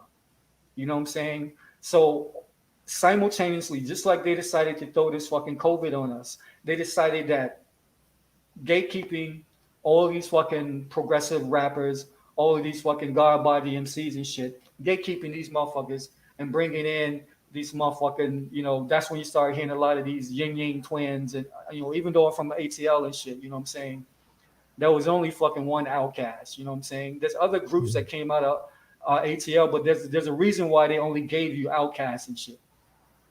You know what I'm saying? Because they wouldn't let that shit come out like that. Because, you know, even Outcasts, even though they wasn't strictly spitting like the God body shit and shit, you know, Outcasts wasn't about the bullshit. You know what I'm saying? They were lyricists or whatever.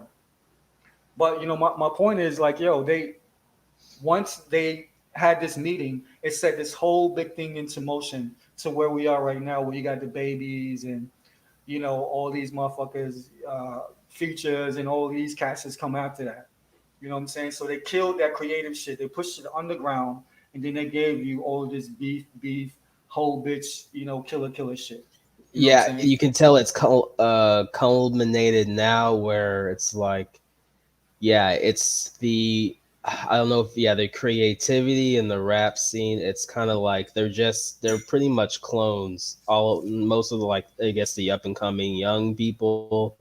I don't want to throw a wide brush on everybody, but a lot of this stuff that even it's kind of like, it sounds good from the first two artists you hear, but then by the fourth and fifth and sixth person who's sounding the same as like the guy you just heard 4 years ago, you're like, all right, I'm tired of this sound.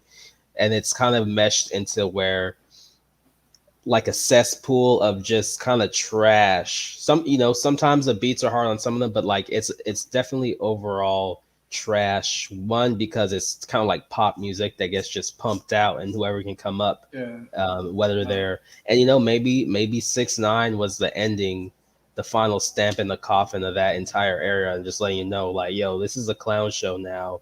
And it's not run anything. It hasn't been run for a while, and it's run by redacted federal agents, federal informants, and all colors and really crazy looking, like ridiculous style.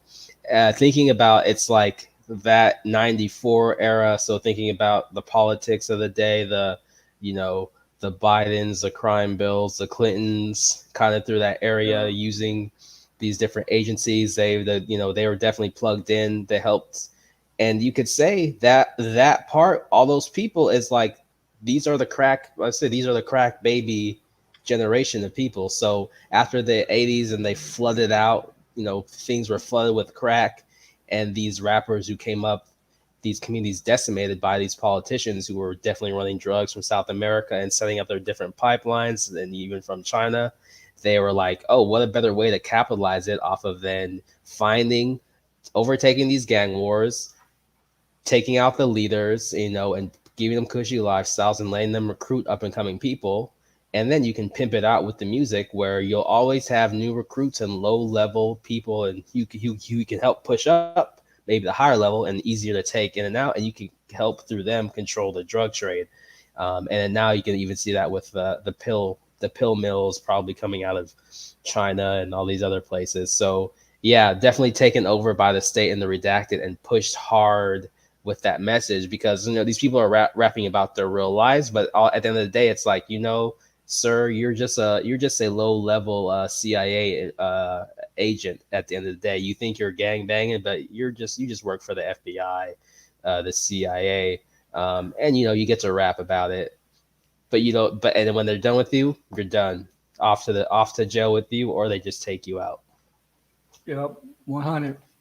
Yep, and people don't know this. Obviously it took us. I was I was like a teen in the 90s. That means you were probably a baby in the 90s and shit, right? You know what I'm saying? So it basically took us to fucking grow up and then go back and revisit this shit to even understand what the fuck was going on. So what you have here, the birth of the private prison industrial complex came out of the womb of fucking hip hop. Period. Hip hop birthed the private prison industrial complex. In that meeting that Crazy Bone talks about, he breaks all of this shit down in this article that he read, and then he basically confirms it and shit. You know what I'm saying? He literally confirms it. Yada yada yada. He talks about what he's seen. He has another episode that was earlier than that he talks about. I think he was talking about like Satanism or something like that in the music industry or whatever the fuck. Yeah. That one was pretty interesting and shit, right? So we know that this has been going on, and this is why we need to fucking decentralize every fucking thing. You know what I'm saying? Every fucking place, every pillar where there's gatekeepers, there's a gatekeeping system that feeds you into this false reality. You know what I'm saying? We just decentralize the fuck out of it. Period. We know that blockchain is a big part of that. But this last item for the topics and shit is this is kind of old news now, but I'm not really interested in the news itself, but like the more esoteric aspects of this, because this is something that I mentioned in an earlier Sunday service. So here you got John Gruden, who had to resign based on essentially a decades of this fucked up email, how white people talk to each other and shit. Old white men with money, a white man that grew up in a certain type of life and shit. You know what I'm saying? With privilege or whatever. This is how they speak amongst each other. So he's calling like commissioners homos. He's talking about the Morris Smith, like the I think he's like the VP of the Players Association or something. Yeah. He's talking about he's got like Michelin tire lips and all this shit like that. Yeah, he was going in.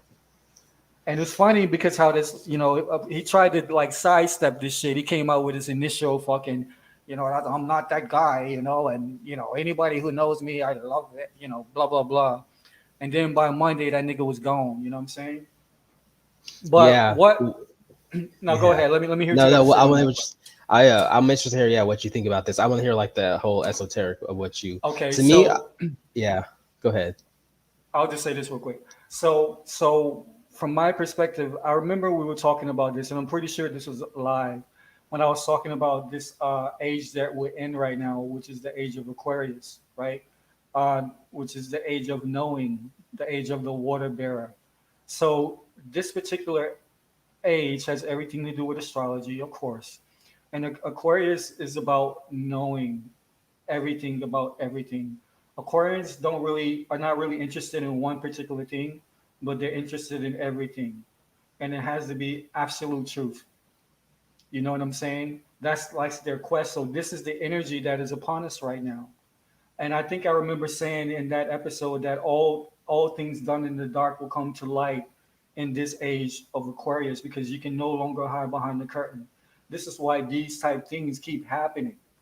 This motherfucker had 100 million plus contract with incentives and shit, and he's only 4 years into it. He had to walk based on some shit that he started a decade ago, and didn't even have anything to do with him. They were researching the fucking Washington Redskins, and he got pulled up in the dragnet. You know what I'm saying? So I just really wanted to point this article out just to show, even already there's been tons of these examples happening, but you're gonna see things coming out ever more so as we move more into this Aquarian age and these energies begin to permeate like this reality and shit. Things that these motherfuckers have been trying to hide for fucking a half a goddamn millennia. All of this shit is about to start coming out right now because you can't hide this shit no more. This is why they're trying to get us under these frequencies where they're tracking, controlling us, and actually altering our biology and shit, so they can control us remotely with this whole hive mentality concept they have with the rollout of this fucking COVID-19. What do you guys say about that? Yo, yeah, it's like I've heard people refer to it as the bug, or bugs. And in the previous episode, I wanted to be like, Starship Troopers. I believe I forget which movie, but yeah, they ended up going up against the bug with that hive mind. And then relating that back to today, when I've heard people talk about what's going on here, it makes you wonder, and things they refer to, like, yeah, it's kind of like a bug trying to get people on the hive mind. So that's something to consider of like what we're up against. As far as the John Gruden thing, I've heard different opinions on it. To me, when I heard it, I was just like, really, you're going to bring up stuff from like 10 years ago? And then I was like, yo, John, you got to be more careful in these emails of what you were doing. But also, one of the topics I heard was just like, yo, he probably ended up being the fall guy for a lot of these owners. And maybe some more stuff is going to come to light, not just involving him, but all these other different owners. Because I have not followed this story other than the headlines and listening to other people talk about it, because it seemed like he was talking to maybe the Washington owner or some person he had a relationship. So it was like it's funny. It's always the if you got the racist, sexist, and the homophobic comments, that's a trifecta. It's like you maybe can have racist. Oh yeah, well you can definitely have racist. You know what I'm saying? For you can sure. have sexist, but once you put in the homophobic comments, it's like, yo, it's a wrap for you. So it was. Well, we know for sure having to step down. Like we know for sure, right? The racist was not a problem. If it was only going to be about him talking about DeMaurice Smith and his Michelin lips, he was going to skate. You know what I'm saying? And we can guarantee, if it was a sexist thing, we already seen that Trump was fucking president. So he's already set the fucking standard. He would have been able to skate on that, but he may have gotten a suspension or some shit like that. Right. Even though it's outside of NFL purview. But as soon as he starts talking this homophobic shit, you know what I'm saying? Bomb. They got him. And again, like you said, like to me, that's not the story. The more interesting story is like these owners, you know what I'm saying? Because notice they only told us what the fuck this motherfucker said, John Gruden. Oh, they never told us the fucking owner's response to any of those decade-long fucking email right. It's kind of like, for him, I would assume for him to be saying some of this stuff, which like I heard the big lip stuff and some other quotes. I'm like, yo, I need to see what was said on the other part of that conversation, because that's why it's kind of like there's he's gonna take the fall. They're probably gonna, but like you said, maybe we're in this age of Aquarius where they can only stall out for so long, and all these things will come to light. And that's something I'll keep in mind too, as like stories and things are breaking. And I think there's a line, and this kind of, it's not the same thing, but it's like those things where someone's going for a job, or someone like they'll pull up, or someone's getting some accolade, or they'll pull up their old tweets from when they were like, 15 or something like that. It's kind of along the lines of that as well, where people, especially the older you get, it's just understanding that there's going to be a light shining bright on everybody in the world. With the internet, we're more connected than ever, so it's easier to access and see. It's just what you don't want to see, and you can see maybe what the agenda that the redacted are putting in is kind of like gobbling up people and doing these media / like social media internet frenzies where they're trying to take people out for certain things they said in the past. Sometimes you can see justice is served, but other times it's like the whole like trying to cancel people. It's interesting, like them taking advantage of that energy to cancel people as well. And that's the times we're in. Yeah, they want to create division. They want to sow division at all costs, and by any means fucking necessary. You know what I'm saying? That's basically, if they can do that, if they could keep us distracted and separated and divided, then they've won. And that's what we don't fucking realize. And I'm excited to see the stuff that drops, not just for like people like Gruden or coaches, but just higher up in the levels of government, And Yeah, that really whatever matters. sham the shams are running right now, it's, it gives me hope that, like, okay, we're under that type of energy moving forward. So people, it's going to be put in people's faces whether they want to believe it or not. And I guess that's where you said you get a critical mass when it's just, you can't stop the information that's been held back. And it's going to be like a floodgates kind of thing, maybe, where it's like drip, drip, drip, drip here, drip, drip here. And then all of a sudden it's like whoosh, you're in a totally new reality based off of all this information that you've gotten that people didn't realize before, and start connecting the dots. That just brings us into a totally new world. Yeah, yo, I agree with that. You know what I'm saying? Because I mean, at the end of the day, this is like Alex Jones so eloquently fucking coined. This is indeed an information war, but that's on the material side. On the abstract side or the spiritual side, it's literally a war for souls and shit. You know what I'm saying? That's really the war. Is this frequency fucking war and shit.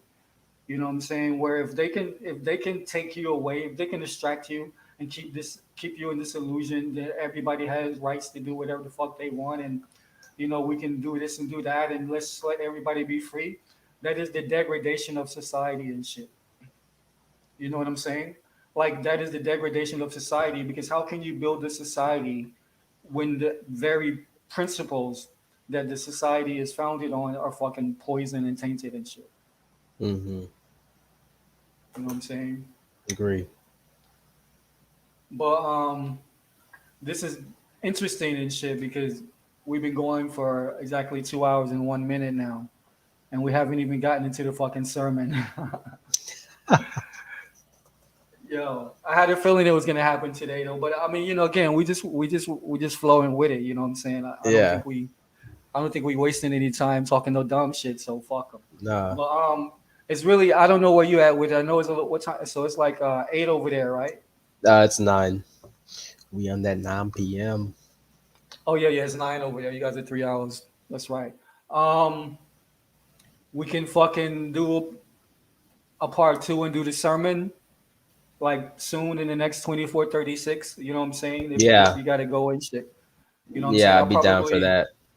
Yeah, maybe we can get like the other guys on as well, so we can have some diversity. That'd be good. That'd be good too. I think so. I'm like, I didn't even think of it. I was like, we haven't hit the sermon yet. This was a good episode. I definitely appreciate this. We covered a lot, and like, I like that you played that Dave Chappelle, and then brought up that gender definition. So, yeah. Oh shit, that's funny. Crypto Nate just fell in. Let me bring Nate in. Hey, yo, what's good? There he is. We can't hear you.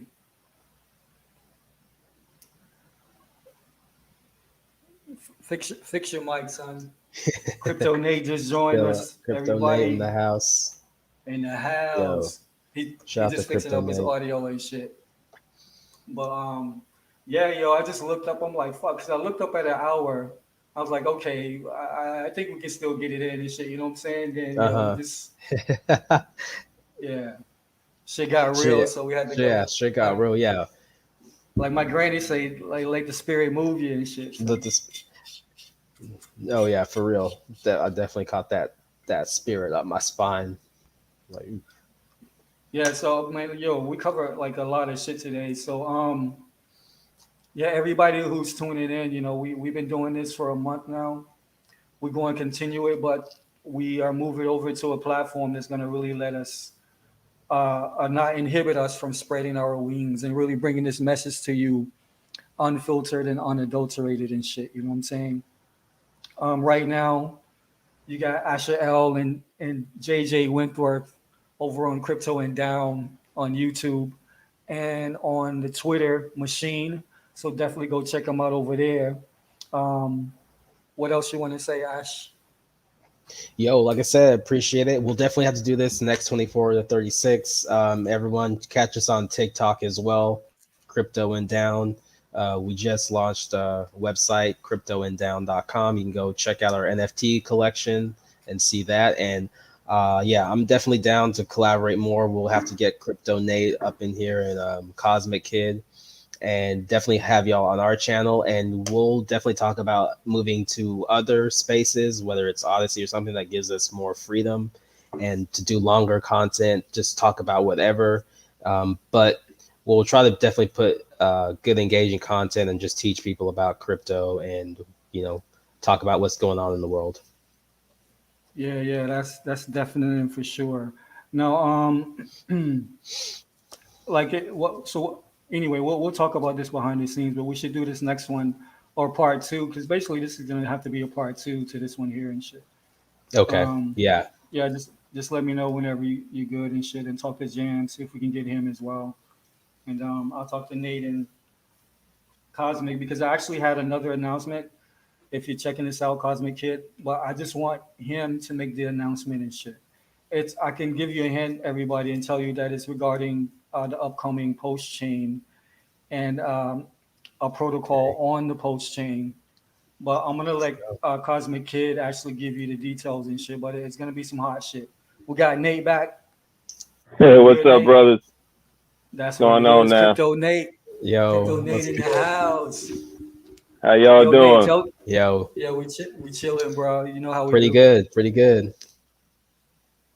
Yeah. How you doing? We've just been talking Yeah, for it's 2 just hours. getting in with the family, I mean, Chicago Yeah, man. crazy, man. I mean, just absolutely crazy. I wanted to take the family out to eat, and I haven't been in downtown for a minute, man. It was just chaotic, dude. I mean, you got tables and chairs out on the damn street, man, blocking all the damn traffic, blocking all the parking and stuff, man. So it was absolutely nowhere for us to park. So we had to go out to the damn suburbs to fucking eat. So just crazy, dude. Absolutely crazy. Damn, it's popping like that. Yeah, that is crazy. It's like things hustling and bustling up there.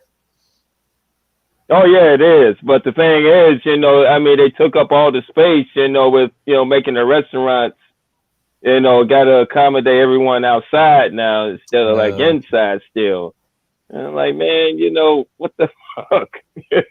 And not only that, they had people inside the damn restaurants too. I'm like, okay, so why are they sitting outside all? It was just crazy. Are they enforcing the vaccine passports in Chicago?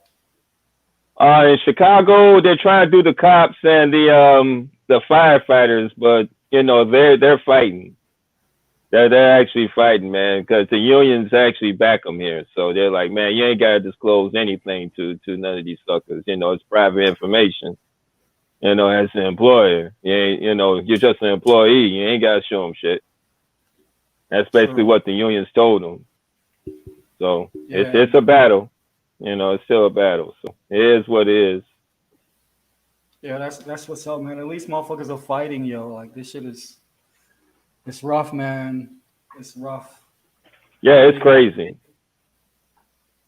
It's absolutely crazy. It seems like that charm is wearing off, though, yo. I think people are really starting to realize, like, yo, hold on a second. This shit is not all what I thought it was going to be. I thought my life was going to get back to normal. These motherfuckers still talking about booster shots and passports and my auntie got the shot and now she's no longer with us and all of this shit. You know what I'm saying? Yeah, crazy, man. Absolutely crazy.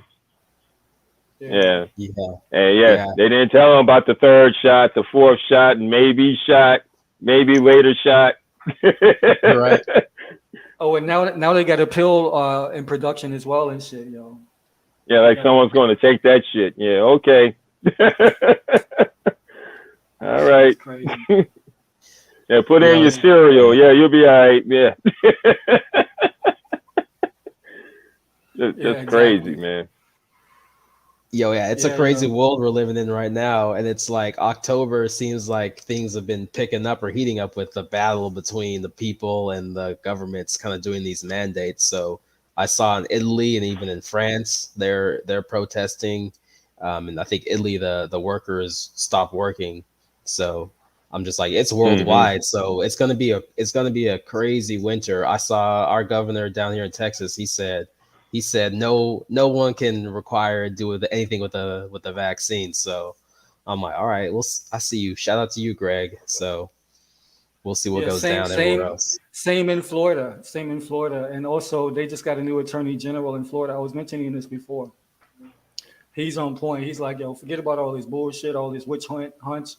If it's science, it's science. But we're gonna talk about all the fucking science. Basically, I'm paraphrasing, but So I actually had a article. Apparently, like 19 states have decided that they're not going with this fucking federal mandate bullshit anyway. Mm-hmm. Yeah, So they called it. Yeah. if that is the Yeah. case, if it is 19 states, that's huge because that's only going to increase. I wonder which is going to be the first Democratic state to fucking turn. Because I'm sure Yeah. all of Right. you got to know all of those 19 states are more than likely Republican. Yeah, they are. And that's that. That's the thing. They try to make this so politicized, but it shouldn't be. It shouldn't be politicized. But that's how you divide and conquer the damn people anyway. Oh yeah, choose a side. Choose left or you choose right. Like, no, this shit is wrong. It's just plain and simple. Yeah. It's wrong. I don't care if you are left or right or fucking alien or it's the shit is wrong. You don't make people do shit that you want to do. No, it ain't having that. No. On top of that, they cock blocking, all the corridors of information and shit. So you only hearing literally one fucking side of a huge goddamn global dialogue. You know what I'm saying? I mean, even if I was on the so-called winning team and I actually went out and got the fucking vaccine shit and I saw what was going on, I would really, really be concerned about what the fuck I just put in my body. Exactly. You know what I'm saying? Yes. Because somebody like me, I want to hear all fucking angles of the fucking discussion. Period. Mm-hmm. I mean, you actually got people on Twitter. What was that yesterday? Some guy posted like, "Oh yeah, my kids got vaxxed. My wife got vaxxed, and I just got the double jab, and we're all sick with COVID, right? But thank God it didn't. It could be worse. Like, dude, what's wrong with you? You got Stockholm syndrome, motherfucker. What the hell's wrong with you?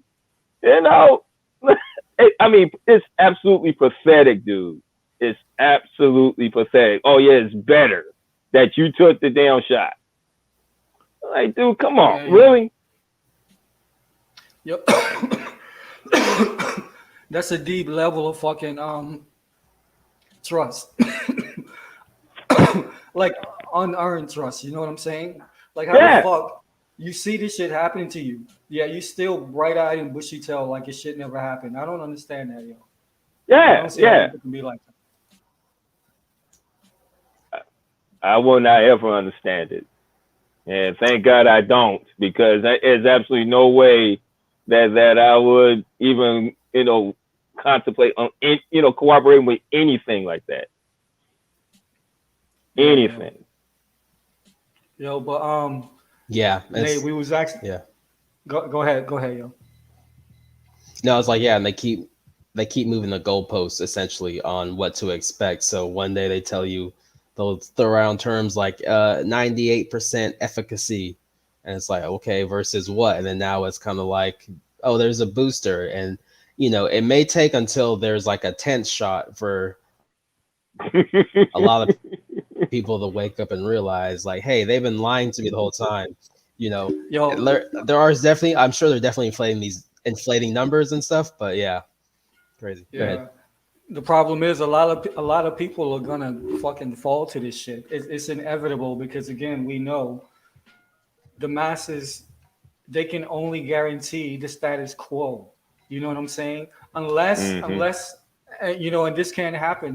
Again, this is a paradox that exists within the framework where when you think, even if you calculate this shit a gazillion times and you got 99% of the time it happened this way, paradoxically, that 1% of the time it can just blow up your whole fucking framework. You know what I'm saying? With just that one fucking time that it didn't happen the way that it's happened the rest of the 99% of the time and shit. You know what I'm saying? So we represent that fucking 1%. All of us who are willing to use our fucking brains and actually do the fucking research We represent the paradox. This is why they can't get over the hill on this shit, because we are the fucking paradox. We are the motherfuckers that are saying no, fuck no, hell no, fuck you, your mother and her grandmother. You know what I'm saying? You're not going to fucking force me to fucking put some experimental shit in my body. On top of that, it's coming out every single day from researchers and scientists all over the fucking world and shit. What's actually in these motherfucking things? And then going back to what we were talking about before you got on, Nate, we were talking about the article about John Gruden and that whole thing, whatever. And I was just saying, I'm not really concerned about the story itself, but like what that represents esoterically with regards to the age that we're in, as far as astrologically in the age of Aquarius or whatever, where all the dark comes to light, the curtain is pulled, and nobody can hide behind the scenes anymore. All the truth has to be told and shit. So to me, that was just an example with that John Gruden thing of some shit that just came from nowhere. Nobody was expecting it. These motherfuckers been doing this shit forever. You know what I'm saying? Imagine how many emails have gone out just like to the same tenor in effect and way worse than this shit that they're trying to fucking pull John Gruden on and shit. You know what I'm saying? And we've known this shit the whole time. We suspected this shit the whole time, but now we actually have proof.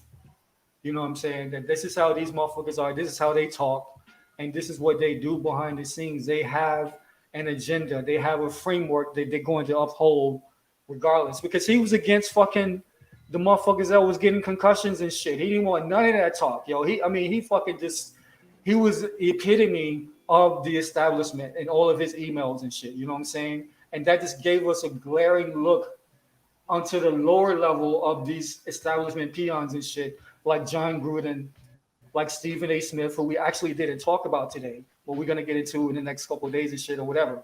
But these are the type motherfuckers they're presenting to you as your leaders and your thought fucking leaders at that, and the ones that you should be fucking listening. Mm-hmm. Yeah. That shit is absolutely crazy.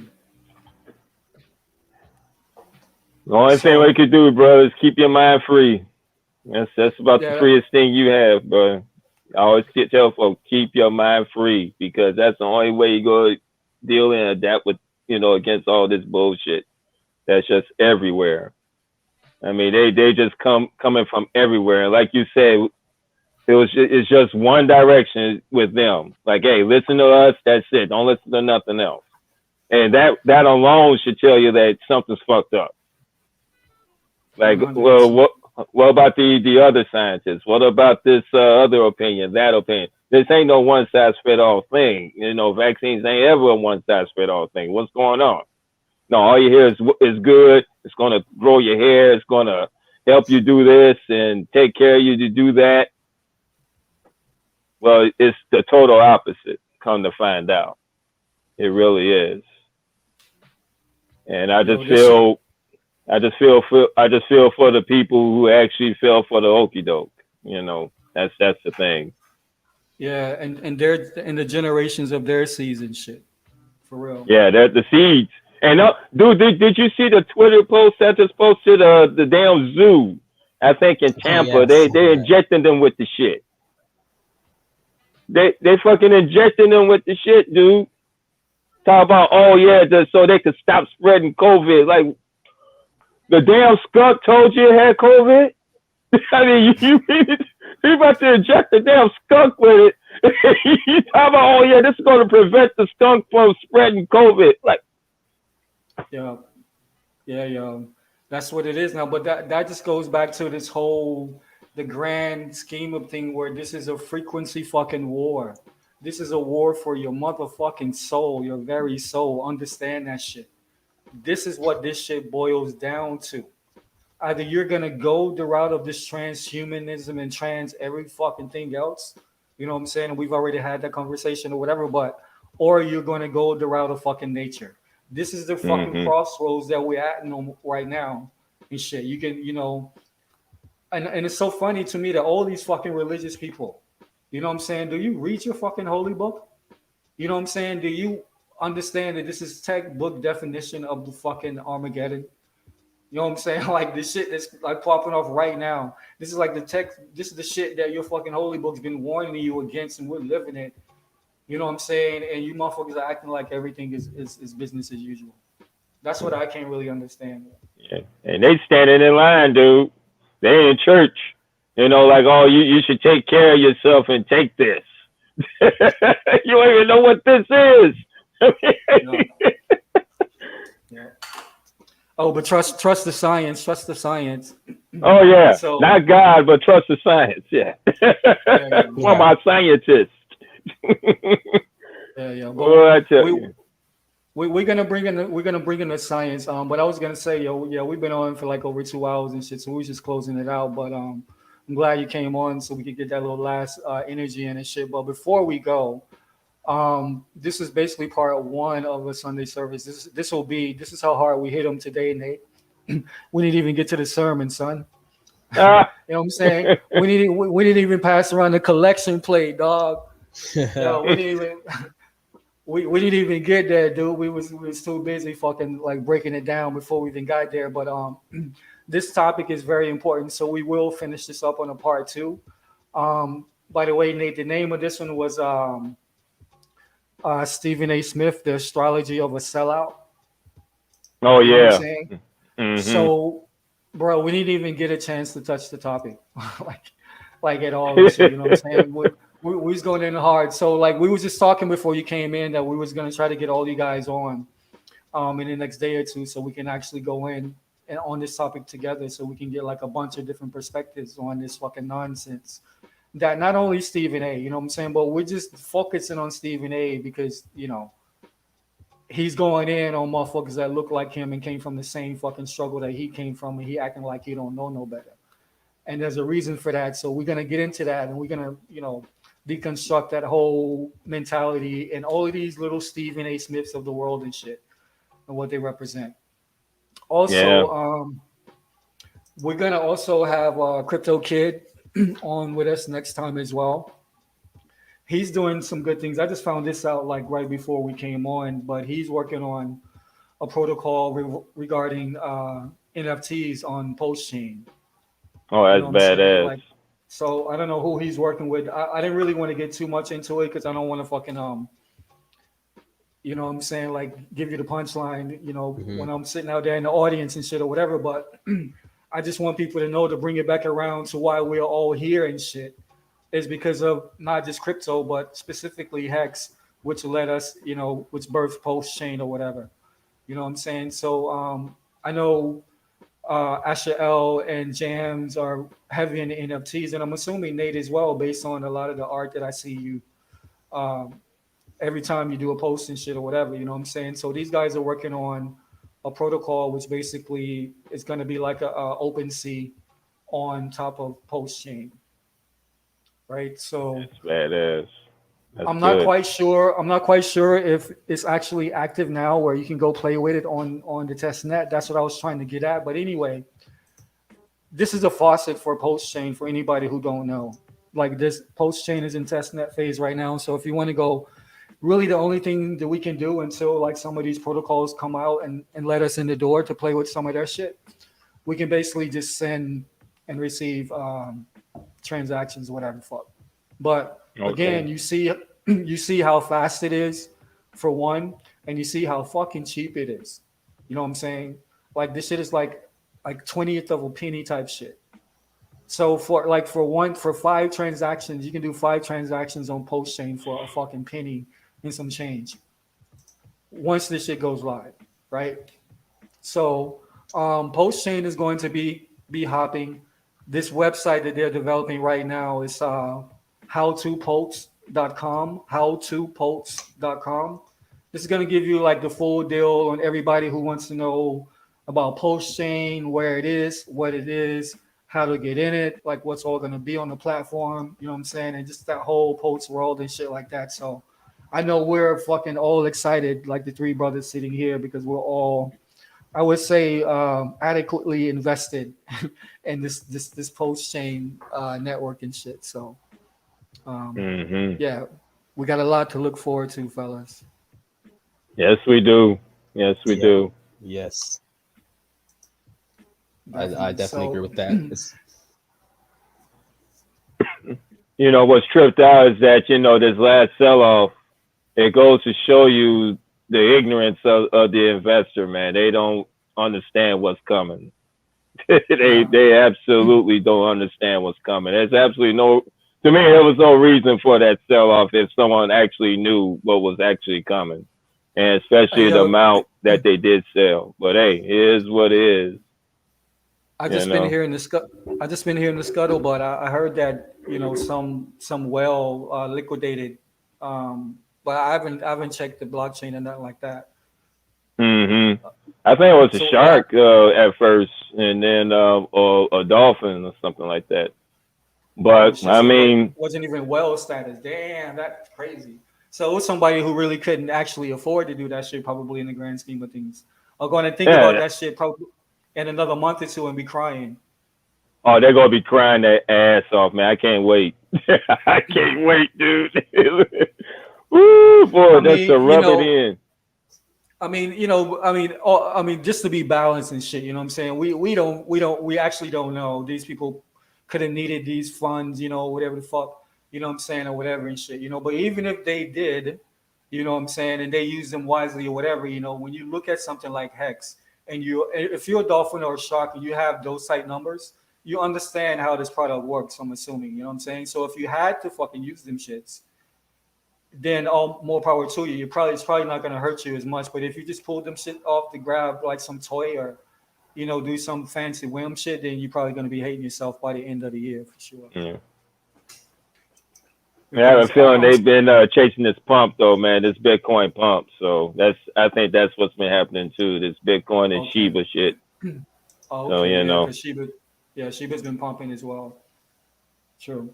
I mean, it's all good, man. I mean, that's what the game is, yo. You know, I mean, hey, it allows that flexibility and shit. I mean, all that did was, you know, it pumped our bags and shit a bit more. So make sure the T share rate went up in these times, you know. Anyway, so that's what people don't understand about this product. What you can get anytime you see like the actual per unit price go down in Hex, go fucking look at the T share. Because it's gonna transversely be going in the opposite fucking direction. Exactly. Which again, cumulatively is more valuable than the per unit fucking price. Exactly. You know I always tell people that the Hex token price is secondary to the T share price when you stake. T shares, man. That's all it's all about.